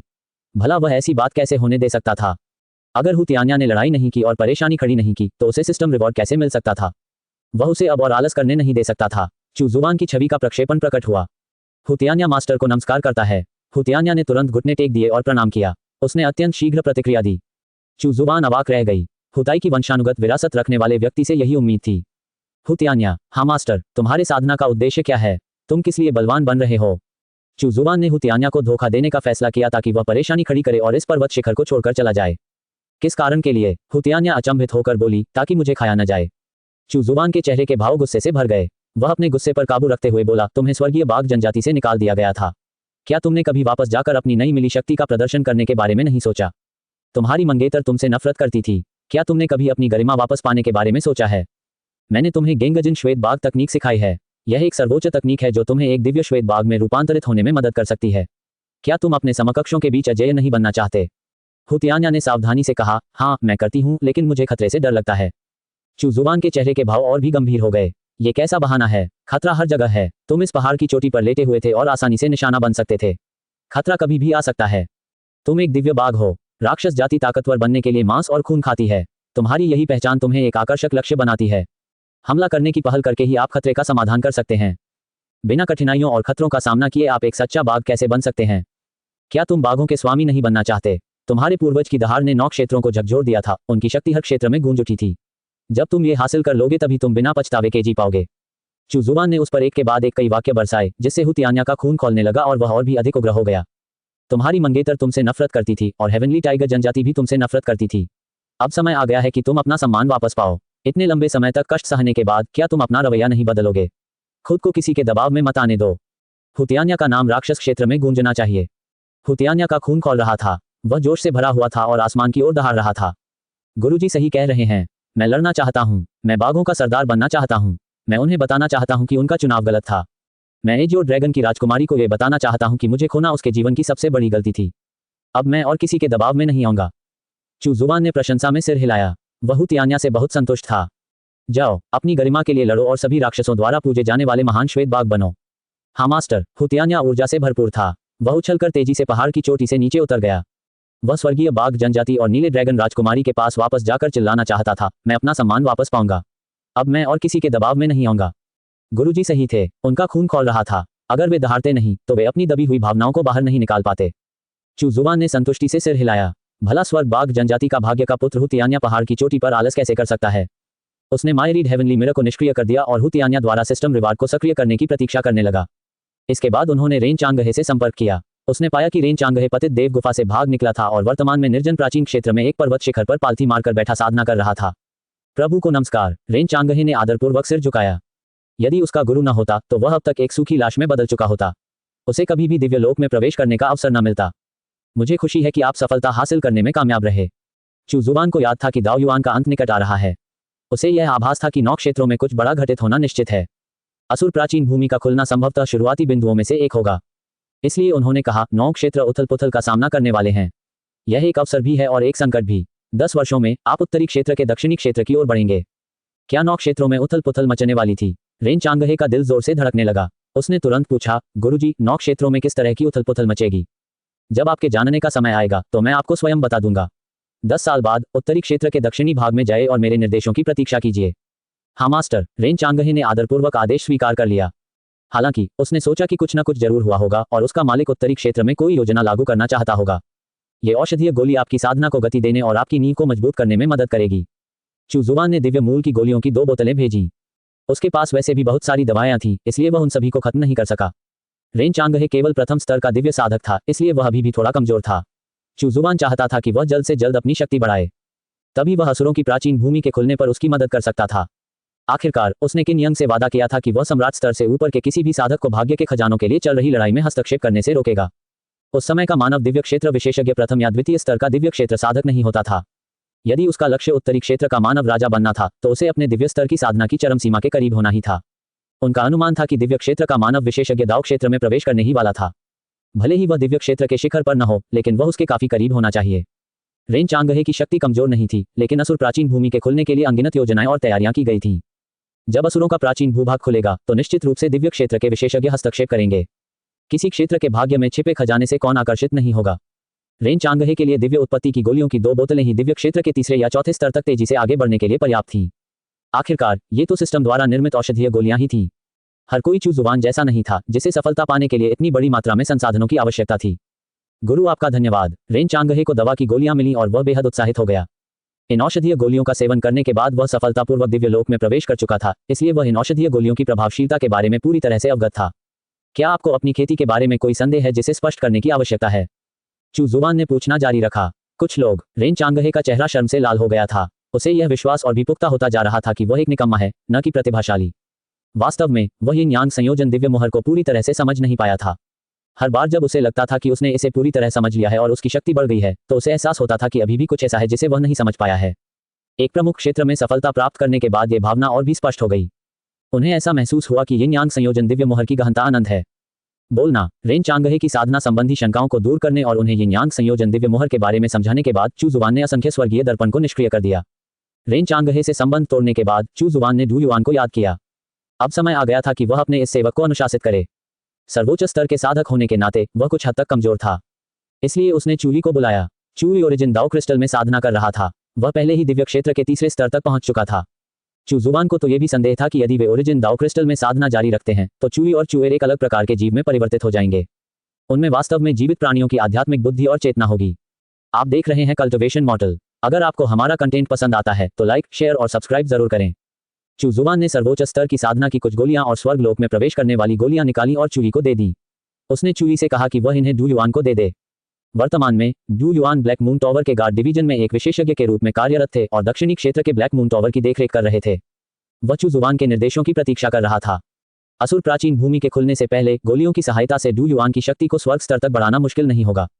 जो लोग उसके लिए छोटे मोटे काम करते थे उन्हें कम से कम स्वर्ग लोक के विशेषज्ञ होना पड़ता था, अन्यथा वे बड़े लोगों के रूप में अपनी स्थिति के योग्य कैसे हो सकते हैं। चूली तुरंत वहां से चली गई। औषधीय गोलियों के अलावा चू जुवान ने उससे एक संचार ताबीज भी डू युआन को सौंपने के लिए कहा। यह एक विशेष रूप से बनाया गया संचार ताबीज था। यह न केवल संदेश भेज सकता था बल्कि ध्वनि संदेश भी प्रसारित कर सकता था और यहां तक कि दूसरे पक्ष से वास्तविक समय में बातचीत भी कर सकता था। चूली ज्यादा देर तक अनुपस्थित नहीं रहा। वह जल्द ही लौट आया और ओरिजिन दाओ क्रिस्टल में साधना जारी रखी। चू जुवान ने ओरिजिन दाओ क्रिस्टल को देखा। यह पहले से थोड़ा और मजबूत हो चुका था और अपने अगले रूपांतरण से ज्यादा दूर नहीं था। यदि इसमें एक और परिवर्तन होता है तो ओरिजिन दाओ क्रिस्टल के कार्यों को उन्नत किया जाएगा और पॉकेट आयाम को भी उन्नत किया जाएगा। इससे भी महत्वपूर्ण बात यह है कि रूपांतरण के बाद ओरिजिन दाओ क्रिस्टल के ग्रेट दाओ का स्तर बढ़ जाएगा। ग्रेट दाओ कम्युनिकेशन ग्रुप में कुछ समय से कोई नया सदस्य शामिल नहीं हुआ था। हमेशा की तरह चू जुवान ने दाओ सीकिंग मिरर निकाला और फिर से खोज शुरू कर दी। दर्पण की सतह पर कंपास की सुई गोल गोल घूमती रही। खोज फिर से विफल रही और उसे कुछ नहीं मिला। दाओ खोज दर्पण के उपयोग के परिणामों के आधार पर वह बता सकता था कि दाओ क्षेत्र के विशेषज्ञ कितने कम थे। बेशक वह इस तथ्य को नजरअंदाज नहीं कर सकता था कि दाओ की खोज करने वाला दर्पण दाओ क्षेत्र के विशेषज्ञों को खोजने के लिए पर्याप्त शक्तिशाली नहीं था। इसका एक कारण यह भी था कि चू जुवान का साधना स्तर पर्याप्त उच्च नहीं था। आपके शिष्य दानव बुद्ध ने बौद्ध धर्म का प्रसार किया है और 1 लाख बौद्धों को बौद्ध धर्म में परिवर्तित किया है। आपको असंख्य अवतारों की तकनीक से पुरस्कृत किया गया है। इस व्यवस्था का इनाम अचानक मिल गया। क्या 100,000 बौद्धों को परिवर्तित किया गया? चू जुवान चौंक गया। कितना समय बीत गया था। अविश्वसनीय रूप से दानव बुद्ध ने पहले ही 1 लाख राक्षसों को बौद्ध धर्म में परिवर्तित कर दिया था। राक्षसों को बौद्ध धर्म में परिवर्तित करना पहला कदम था। उसने असंख्य दिव्य दर्पण निकाला और उसे दानव बुद्ध से जोड़ दिया। दानव क्षेत्र, एक विशेष जनजाति के भीतर। इस समय मंत्रोच्चार की ध्वनि चारों ओर गूंज उठी। बौद्ध प्रकाश ने जनजाति को घेर लिया और राक्षसी शक्ति को दूर कर दिया। एक ऊंचे चबूतरे पर बर्फ जैसे सफेद भिक्षु वस्त्र पहने दानव बुद्ध पालथी मारकर बैठे थे। वे गंभीर थे और एक प्रतिष्ठित भिक्षु का आभास दे रहे थे। उनके नीचे लिंग, उम्र या आयु की परवाह किए बिना सभी ने अपने हाथ जोड़कर बौद्ध धर्मग्रंथों का पाठ कर रहे थे। ये दानव क्षेत्र में रहने वाली एक छोटी जनजाति थी। यह एक साधारण सी दानव जनजाति थी जो दानव जाति के सबसे निचले स्तर से संबंधित थी। उनका रूप रंग स्वर्ग के दानवों की जाति के समान सुंदर या आकर्षक नहीं था। वे बदसूरत थे और उनके मुंह के कोनों पर नुकीले दांत थे। उनकी 10 पतली उंगलियां बाज के पंजों जैसी थीं। उनके मूल रूप से लाल बाल पूरी तरह से मुंडवा दिए गए थे और अब वे सभी गंजे हो गए थे। उनके चमकदार गंजे सिरों से हल्की बौद्ध प्रकाश की किरणें निकल रही थीं। सभी लोग अत्यंत श्रद्धापूर्वक बौद्ध धर्मग्रंथों का पाठ कर रहे थे। इस जनजाति के राक्षस शक्तिशाली नहीं थे। सबसे शक्तिशाली व्यक्ति सम्राट स्तर के पहले स्तर पर ही था। उनमें से अधिकांश गहन और आध्यात्मिक स्तर पर थे और 0 स्तर से ऊपर की साधना स्तर वाले लोगों की संख्या 10% से भी कम थी। इस समय वे अपनी राक्षसी शक्ति को बौद्ध शक्ति में परिवर्तित कर रहे थे और बौद्ध धर्म का पालन कर रहे थे। दानव बुद्धा पहले से ही सम्राट स्तर के 6ठे स्तर पर थे और वे इस जनजाति में आधे साल से थे। यदि वह दानव क्षेत्र में बौद्ध धर्म का प्रसार करना चाहता था और दानवों को बौद्ध धर्म में परिवर्तित करना चाहता था तो उसने सबसे पहले दानव क्षेत्र के सभी हिस्सों में निम्न स्तर के दानवों को बौद्ध धर्म में परिवर्तित करने के बारे में सोचा होगा। इन निम्न स्तर के राक्षसों की रक्तरेखा अशुद्ध थी और उनकी प्रतिभा सीमित थी। इनमें से अधिकांश सम्राट स्तर में प्रवेश करने के बाद अपनी पूरी क्षमता का उपयोग कर चुके थे।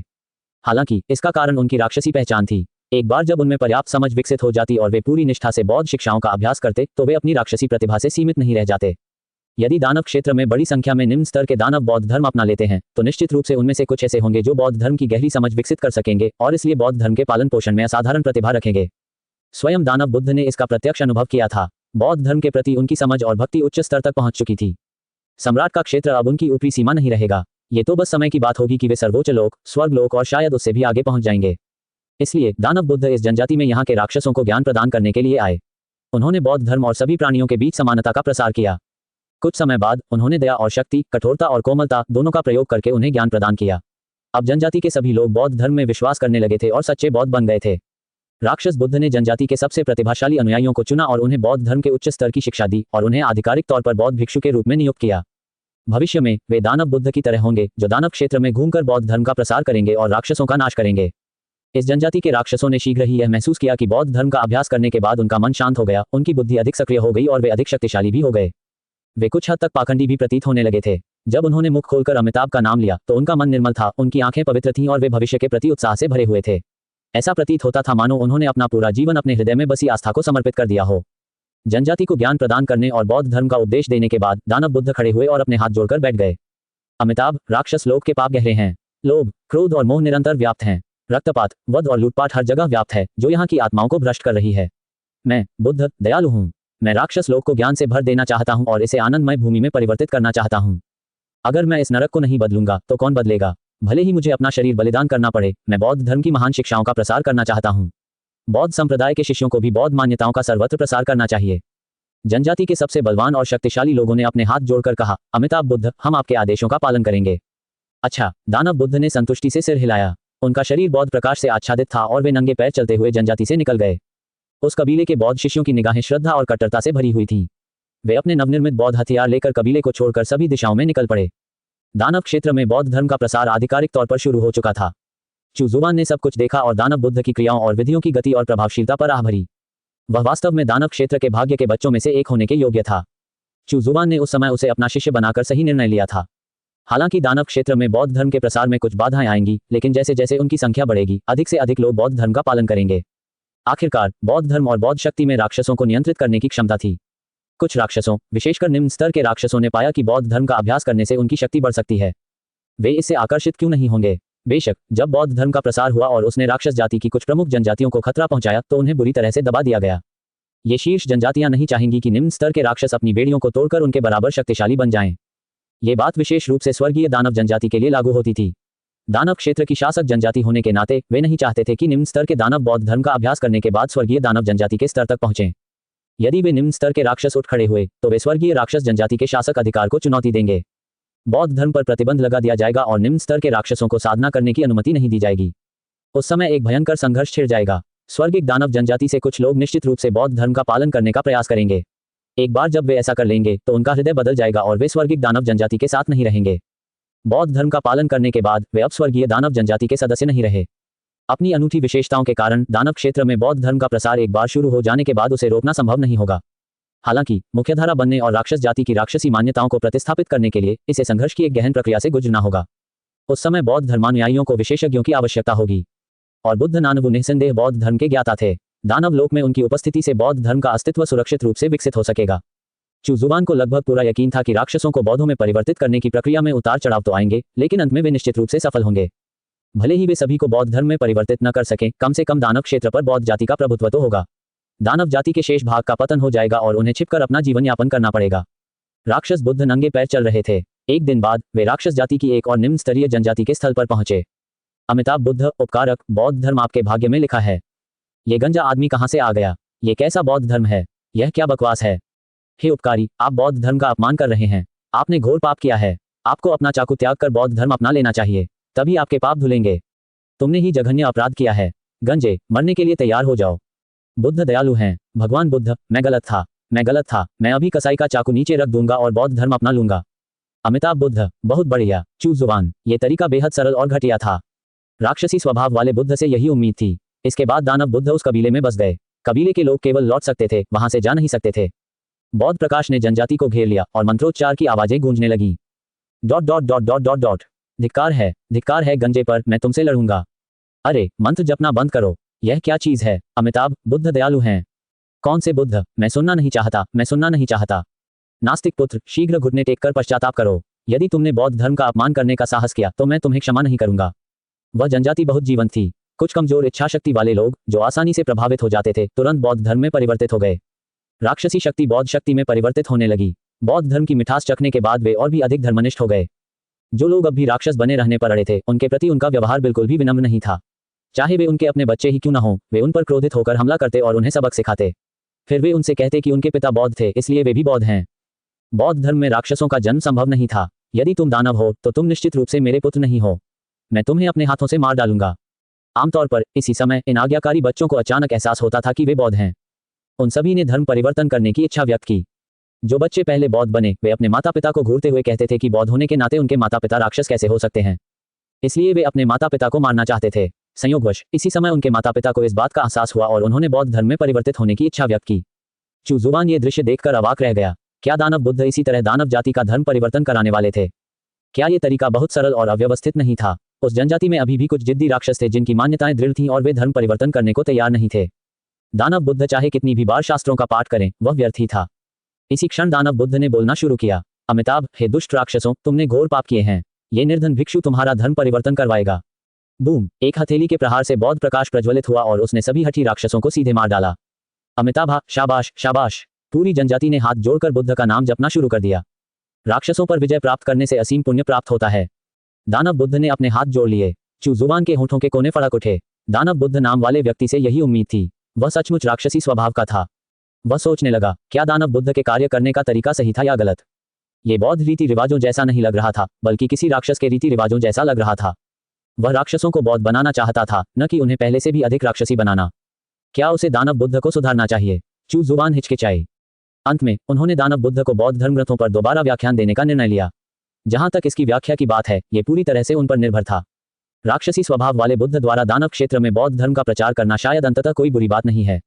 शायद जब दानव बुद्ध की साधना का स्तर बढ़ेगा और बौद्ध धर्म की उनकी समझ गहरी होगी, तो बौद्ध धर्म के प्रति उनकी समझ बदल जाएगी। वे राक्षसी मार्ग पर नहीं चलेंगे। दानव बुद्ध द्वारा बौद्ध धर्म ग्रंथों का पाठ समाप्त करने के बाद चू जुबान उनसे मिले। सबसे पहले उन्होंने दानव बुद्ध की साधना संबंधी शंकाओं को दूर करने के लिए कुछ समय लिया, साथ ही बौद्ध धर्म के बारे में उनके कुछ सवालों के जवाब भी दिए। फिर उन्होंने उसे धर्म ग्रंथों की शिक्षा दी। गुरुजी, आपके मार्गदर्शन के लिए धन्यवाद। मैंने इन्हें समझ लिया है। दानव बुद्ध ने अपने हाथ जोड़े और उनके चेहरे पर दयालु भाव थे। उनके शरीर के चारों ओर बौद्ध प्रकाश करुणा से भरा हुआ था। चू जुबान ने सिर हिलाया। उसे उम्मीद थी कि दानव बुद्ध की समझ सही राह पर आगे बढ़ रही है और वह और भी अधिक राक्षसी नहीं बन जाएगा। इसके बाद उन्होंने दानव बुद्ध से संबंध तोड़ लिया। चू जुबान ने सिस्टम रिवार्ड की जांच की। विभिन्न अवतारों की तकनीक से व्यक्ति असंख्य अवतारों का सृजन कर सकता है। एक व्यक्ति अनेक अवतारों में रूपांतरित हो सकता है और अनेक अवतार एक में रूपांतरित हो सकते हैं। वे सर्वत्र विद्यमान हैं। यह एक अत्यंत शक्तिशाली अवतार तकनीक थी। असंख्य अवतारों की तकनीक का अभ्यास करने के बाद व्यक्ति न केवल अवतारों का सृजन कर सकता है, बल्कि बाहरी वस्तुओं से भी अवतारों का सृजन कर सकता है। सैद्धांतिक रूप से अवतारों की संख्या की कोई ऊपरी सीमा नहीं थी। सबसे शक्तिशाली अवतार मूल शरीर की 90% शक्ति प्रदर्शित कर सकते हैं और सबसे कमजोर अवतार मूल शरीर की शक्ति के 10% से कम नहीं। असंख्य अवतारों की तकनीक को विकसित करने के बाद वह एक अद्वितीय रूप से शक्तिशाली एक अकेली सेना बन जाएगा। चू जुबान को पुरस्कार प्राप्त हुआ। असंख्य अवतारों की तकनीक उनके दिमाग में समाहित कर दी गई थी। वह तुरंत ही एक रहस्यमय बोध की अवस्था में प्रवेश कर गया। असंख्य अवतारों की तकनीक को समझने के बाद चू जुबान का ध्यान केंद्रित हुआ और उसके शरीर में दिव्य शक्ति का प्रवाह बढ़ गया। पल भर में एक अवतार प्रकट हुआ। उस अवतार में चू जुबान की 90% शक्ति थी। इसके अलावा उसका मन और चेतना चू जुबान से जुड़ी हुई थी। चू जुबान लगातार अवतारों का सृजन करता रहा।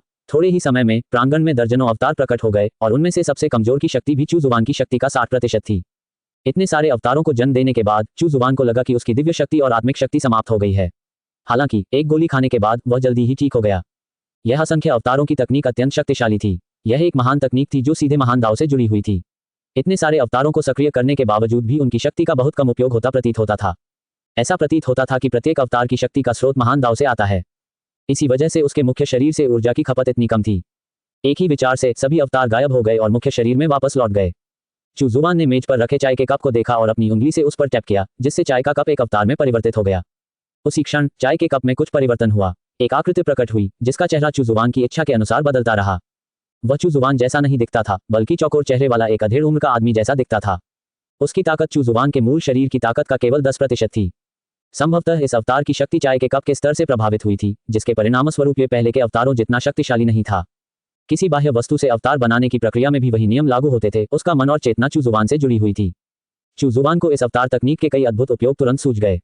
अब उसके पास किसी बाहरी वस्तु को अवतार में बदलने की एक अद्भुत विधि थी। ये अवतार दूसरे लोगों का रूप धारण कर सकते थे या यहाँ तक कि गुप्त मिशन भी अंजाम दे सकते थे। इसके अलावा इससे उसकी पहचान उजागर नहीं होगी। वह अपनी आत्मा का एक अंश अवतार में भेज सकता था जो योजना को पूरी तरह से अंजाम देता। अगर कुछ भी गड़बड़ होती तो उसकी आत्मा का अंश अवतार को आत्मा विनाश करने का कारण बनता, जिससे ये सुनिश्चित हो जाता कि वह भेद न खुल पाए। यदि उसकी आत्मा का एक छोटा सा अंश भी आत्मा नष्ट हो जाए तो भी इसका उसके मूल शरीर पर कोई प्रभाव नहीं पड़ेगा। चू जुबान को थोड़ा अफसोस हुआ। हालांकि असंख्य अवतार तकनीक रहस्यमय और शक्तिशाली थी, फिर भी उसका अवतार प्रांगण से बाहर नहीं निकल सका। वह इतने महत्वपूर्ण मामले में जोखिम लेने की हिम्मत नहीं कर रहा था। उसे डर था कि अगर उसका अवतार चला गया तो व्यवस्था इसे प्रांगण छोड़ने के रूप में मानेगी और एकांतवास का टाइमर रीसेट कर देगी। इसलिए भले ही उसके पास असंख्य अवतारों की तकनीक का उपयोग करके परेशानी पैदा करने के बारे में कई विचार थे, लेकिन वह उन्हें लागू करने में असमर्थ था। असंख्य अवतारों की तकनीक एक महान तकनीक थी जो सीधे महान दाव से जुड़ी हुई थी। आम लोगों के लिए इसे समझना और इसका अभ्यास करना कठिन था। दाव क्षेत्र के विशेषज्ञों के लिए भी यह मुश्किल था। इतना ही नहीं, चू जुबान जैसे व्यक्ति के लिए वह अपनी इच्छा अनुसार जितने चाहे उतने अवतार बना सकता था। चू जुबान ने अपने शिष्यों के बारे में सोचा। वे सभी भाग्य की संतान थे और मुसीबत खड़ी करने में माहिर थे। अवतार लेने की तकनीक उनके लिए बहुत उपयुक्त थी। असंख्य अवतारों की तकनीक बहुत उच्च स्तर की थी, इसलिए वे फिलहाल इसका अभ्यास नहीं कर सकते थे। अतः उनके लिए अवतार तकनीक का एक निम्न स्तर का संस्करण बनाना अत्यंत आवश्यक था। वर्तमान चू जुबान के लिए निम्न स्तर की अवतार तकनीक बनाना बहुत मुश्किल नहीं था। वह इस तकनीक को सीधे असंख्य अवतारों की तकनीक से प्राप्त कर सकता था। आप देख रहे हैं कल्टिवेशन मॉडल। अगर आपको हमारा कंटेंट पसंद आता है तो लाइक, शेयर और सब्सक्राइब जरूर करें। चू जुबान ने ठीक वैसा ही किया जैसा उसने सोचा था। उसने तुरंत ही असंख्य अवतार तकनीक से एक निम्न स्तरीय अवतार तकनीक प्राप्त कर ली। 1 घंटे से अधिक समय तक परिष्करण और समायोजन के बाद अंततः नई अवतार तकनीक का निर्माण हुआ। निम्न स्तर की अवतार तकनीक का उपयोग करने वाला व्यक्ति 3 मूल शरीर अवतार बना सकता है। सबसे शक्तिशाली अवतार में मूल शरीर की 70% शक्ति होती है और उसका मन मूल शरीर से जुड़ा होता है। अवतार की शक्ति के स्रोत की बात करें तो मूल शरीर द्वारा प्रदान की गई शक्ति के एक हिस्से के अलावा शेष शक्ति स्वर्ग और पृथ्वी के नियमों से आती थी। यह बाहरी वस्तुओं से अधिकतम 12 अवतारों का सृजन कर सकता था, जिनकी शक्ति मूल शरीर की शक्ति के 60% से अधिक नहीं होती। इसका उपयोग करने वाला व्यक्ति अपनी आत्मा का एक अंश विभिन्न अवतारों में भेज सकता था। इस अवतार तकनीक को विकसित करने के लिए व्यक्ति को कम से कम सम्राट स्तर तक पहुंचना आवश्यक था।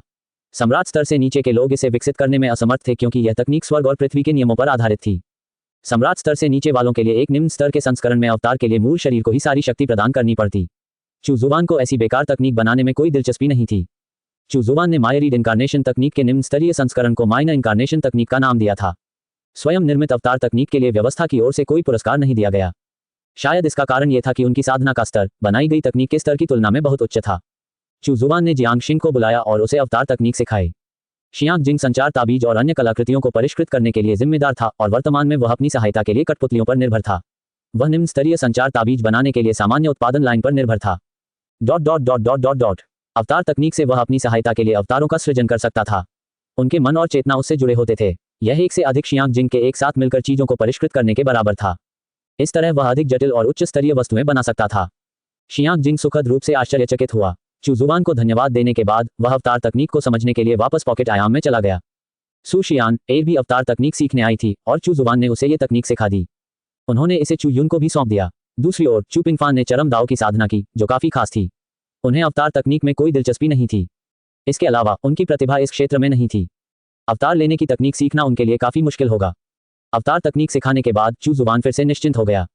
दाव सीकिंग मिरर का उपयोग करके दाव क्षेत्र के विशेषज्ञों की खोज करने और कभी कभार मायरीड हेवनली मिरर का उपयोग करने के अलावा चू जुबान अपना अधिकांश समय साधना में व्यतीत करता था। वह यथाशीघ्र दाव क्षेत्र में प्रवेश करना चाहता था। स्थिर दाव सिद्धांत एक ऐसी चीज थी जिस पर उन्होंने ध्यान केंद्रित करते हुए उसका अभ्यास और उसे समझना शुरू किया और उनकी शक्ति में तेजी से वृद्धि हुई। जब तक वह अपनी साधना की नींव को सुदृढ़ कर लेता और स्थिर दाव सिद्धांत को समझ लेता, तब तक वह आसानी से दाव क्षेत्र में प्रवेश कर सकता था। उसे अन्य दाव सिद्धांतों को समझने और आत्मसात करने में समय बर्बाद करने की आवश्यकता नहीं थी। दिव्य लोक से दाव लोक में प्रवेश करने की कुंजी दाव सिद्धांतों को संघनित और आत्मसात करना तथा दाव आभा का विकास करना था। यह एक विशाल दिव्य खाई थी। असंख्य दिव्य क्षेत्र के विशेषज्ञ दाव सिद्धांतों को समझने के मार्ग पर भटक चुके थे। दाव सिद्धांतों का अभ्यास करने में उन सभी को काफी संघर्ष करना पड़ा। दाव सिद्धांतों को समझना और दाव आभा का विकास करना महान दाव की समझ पर निर्भर करता था। इसके लिए साधना की नींव मजबूत करने में समय भी लगता था। भले ही किसी को महान दाव की पर्याप्त समझ हो, फिर भी अपनी साधना की नींव को सुदृढ़ करने में लंबा समय लगेगा। धीरे धीरे व्यक्ति दाव आभा का विकास करेगा और फिर उसे संघनित करके अपनी साधना की नींव का हिस्सा बनाएगा। उनका संपूर्ण व्यक्तित्व रूपांतरित हो जाएगा। उनकी दिव्य शक्ति दाव आभा और दाव सिद्धांतों में परिवर्तित हो जाएगी, जो स्वर्ग और पृथ्वी के नियमों से परे जाकर उन्हें महान दाव के निकट ले आएगी। ये दाव क्षेत्र था। इन लंबे वर्षों में जो लोग दाव क्षेत्र में प्रवेश करने में सक्षम हुए, वे सभी अत्यंत प्रतिभाशाली थे। उनके पास महान भाग्य और सौभाग्य था और उनमें महान दृढ़ता थी। आधे महीने बाद चू जुबान को अचानक एक सूचना मिली। दुष्ट शाही दरबार का नियंत्रण बदल गया था। और सटीक कहें तो बूढ़ा दुष्ट राजा और छोटा दुष्ट राजा दोनों ही मंच से जा चुके थे। दुष्ट शाही दरबार के पीछे की शक्ति चुपचाप दक्षिणी क्षेत्र में पहुंच गई थी और उसने उस दुष्ट शाही दरबार पर कब्जा कर लिया था। इस सेना का नेता कैस जोन के ग्रेट एविल पैलेस से आया था और वह ग्रेट एविल पैलेस का दुष्ट पुत्र था। इस प्रकार वे ही दुष्ट शाही दरबार के पीछे की शक्ति साबित हुए। अब दुष्ट शाही दरबार दुष्ट पुत्र के हाथों में था। उस पुराने दुष्ट राजा को अराजकता क्षेत्र में भेज दिया गया था। ऊपरी तौर पर दुष्ट राजा अभी भी दुष्ट शाही दरबार का नेता था, लेकिन वास्तविकता में उसके पास अब कोई शक्ति नहीं थी। चू जुबान को लगा कि उसकी स्थिति बहुत अच्छी नहीं होगी। सबसे ज्यादा कष्ट उस छोटे दुष्ट राजा को सहना पड़ा। उसे पता नहीं क्यों, लेकिन दुष्ट पुत्र उसे पसंद नहीं करता था और उसने उस छोटे दुष्ट राजा को कुछ दिनों तक प्रताड़ित किया। उस छोटे दुष्ट राजा को तब तक यातना दी गई जब तक वह मृत्यु के कगार पर नहीं पहुंच गया। यह बहुत ही दर्दनाक था। अंततः उसने अपने एक भरोसेमंद सहयोगी की मदद से, जिसने अपनी जान जोखिम में डाली, दुष्ट शाही दरबार से भाग निकला। वह विशाल पर्वत श्रृंखला में भाग गया और गायब हो गया। दुष्ट शाही दरबार के विधर्मी साधकों ने जय जयकार की। अंततः वही जानी पहचानी दुष्ट शाही दरबार लौट आया था। इस समय दुष्ट राजा के नए कानूनों के कारण विद्रोह करने वाले सभी दुष्ट साधकों को बहिष्कृत कर दिया गया और यहां तक कि मार भी डाला गया। दुष्ट शाही दरबार में हुए बदलावों से कोई खास हलचल नहीं मची। ऐसा प्रतीत होता था कि दुष्ट पुत्र ये तथ्य इतनी जल्दी उजागर नहीं करना चाहता था कि दुष्ट शाही दरबार का नियंत्रण पहले ही बदल चुका है। ऊपरी तौर पर देखा जाए तो सत्ता अभी भी दुष्ट राजा के हाथ में थी। द इविल सन बहुत ही शांत स्वभाव की फिल्म थी। हालांकि चू जुबान जानता था कि यह दुष्ट पुत्र वास्तव में दुष्ट पुत्र कहलाने योग्य था। क्रूरता के मामले में वह उस समय के छोटे दुष्ट राजा से कुछ ज्यादा बुरा नहीं था। दुष्ट शाही दरबार में बदलाव बहुत तेजी से हुआ था। चू जुबान को एहसास हुआ कि दक्षिणी क्षेत्र में बड़े बदलाव होने वाले हैं। असुर प्राचीन भूमि की योजना बनाने वाले लोग और शक्तियां धीरे धीरे प्रकट होने लगेंगी। असुर प्राचीन भूमि के आधिकारिक रूप से खुलने से पहले निश्चित रूप से एक युद्ध होगा। उसे इस बात की कोई परवाह नहीं थी कि उस दुष्ट राजा का क्या होगा। उसे इस बात की परवाह नहीं थी कि वह छोटा दुष्ट राजा जिएगा या मरेगा। एक महीने बाद चू जुबान साधना कर रहा था कि अचानक उसने अपनी आंखें खोल दी। दुष्ट राजा का पतन हो गया। उसने तुरंत दिव्य दाव ताबीज का इस्तेमाल करके जांच शुरू की और अंततः पता लगाया कि दुष्ट राजा का पतन क्यों हुआ था। वह छोटा दुष्ट राजा का सगा पुत्र था। अपने पुत्र को दुष्ट पुत्र द्वारा इतनी क्रूरता से प्रताड़ित होते देख उसका पिता क्रोधित क्यों नहीं होता। उन्होंने बताया कि दुष्ट पुत्र ने छोटे दुष्ट राजा के साथ क्रूरतापूर्ण व्यवहार करके नियमों का उल्लंघन किया था। दुष्ट शाही दरबार के नियमों के अनुसार सभी दुष्ट राजाओं को अराजकता क्षेत्र के महान दुष्ट महल में जाने और वहां उपासक बनने का अधिकार था। महान दुष्ट महल के लोगों को दुष्ट राजा या दुष्ट राजा के उत्तराधिकारी को दंडित करने का कोई अधिकार नहीं था। इसलिए दुष्ट पुत्र ने निस्संदेह नियमों का उल्लंघन किया था।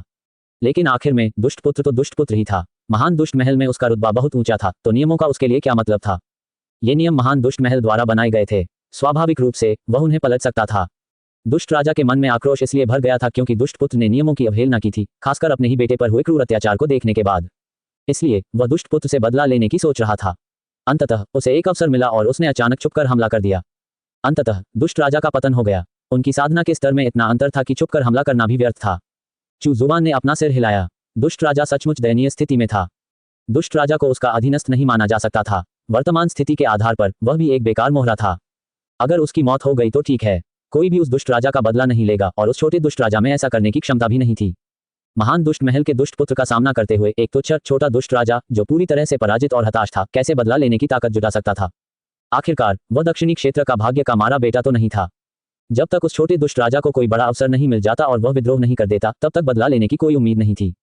चू जुबान ने सिर हिलाते हुए दुष्ट शाही दरबार के मामलों पर ध्यान देना बंद कर दिया। उनकी साधना का सत्र समाप्त हो गया, इसलिए चू जुबान ने हमेशा की तरह दाव खोज दर्पण निकालकर दाव क्षेत्र के विशेषज्ञों की तलाश शुरू कर दी। ग्रेट दाव कम्युनिकेशन ग्रुप में नया सदस्य जोड़े हुए उन्हें काफी समय हो गया था। ओरिजिन दाव क्रिस्टल के रूपांतरण का अगला चरण शुरू होने वाला था। समूह में एक नए सदस्य को शामिल करने से रूपांतरण प्रक्रिया में तेजी आ सकती थी। दर्पण पर लगी कंपास की सुई घूमने लगी। उसने सोचा था कि उसकी खोज फिर से खाली हाथ ही लौटेगी, लेकिन अचानक दर्पण पर एक काली छाया दिखाई दी। चू जुबान स्तब्ध रह गई। वह काली परछाई क्यों थी? क्या ये व्यक्ति दाव क्षेत्र का एक अद्वितीय विशेषज्ञ था? वह असहाय महसूस कर रहा था। दाव की खोज करने वाले दर्पण के पास उसके द्वारा खोजे गए दाव क्षेत्र के विशेषज्ञों के बारे में कोई जानकारी नहीं थी, इसलिए उसे हमेशा की तरह दूसरे पक्ष से संपर्क करना पड़ा।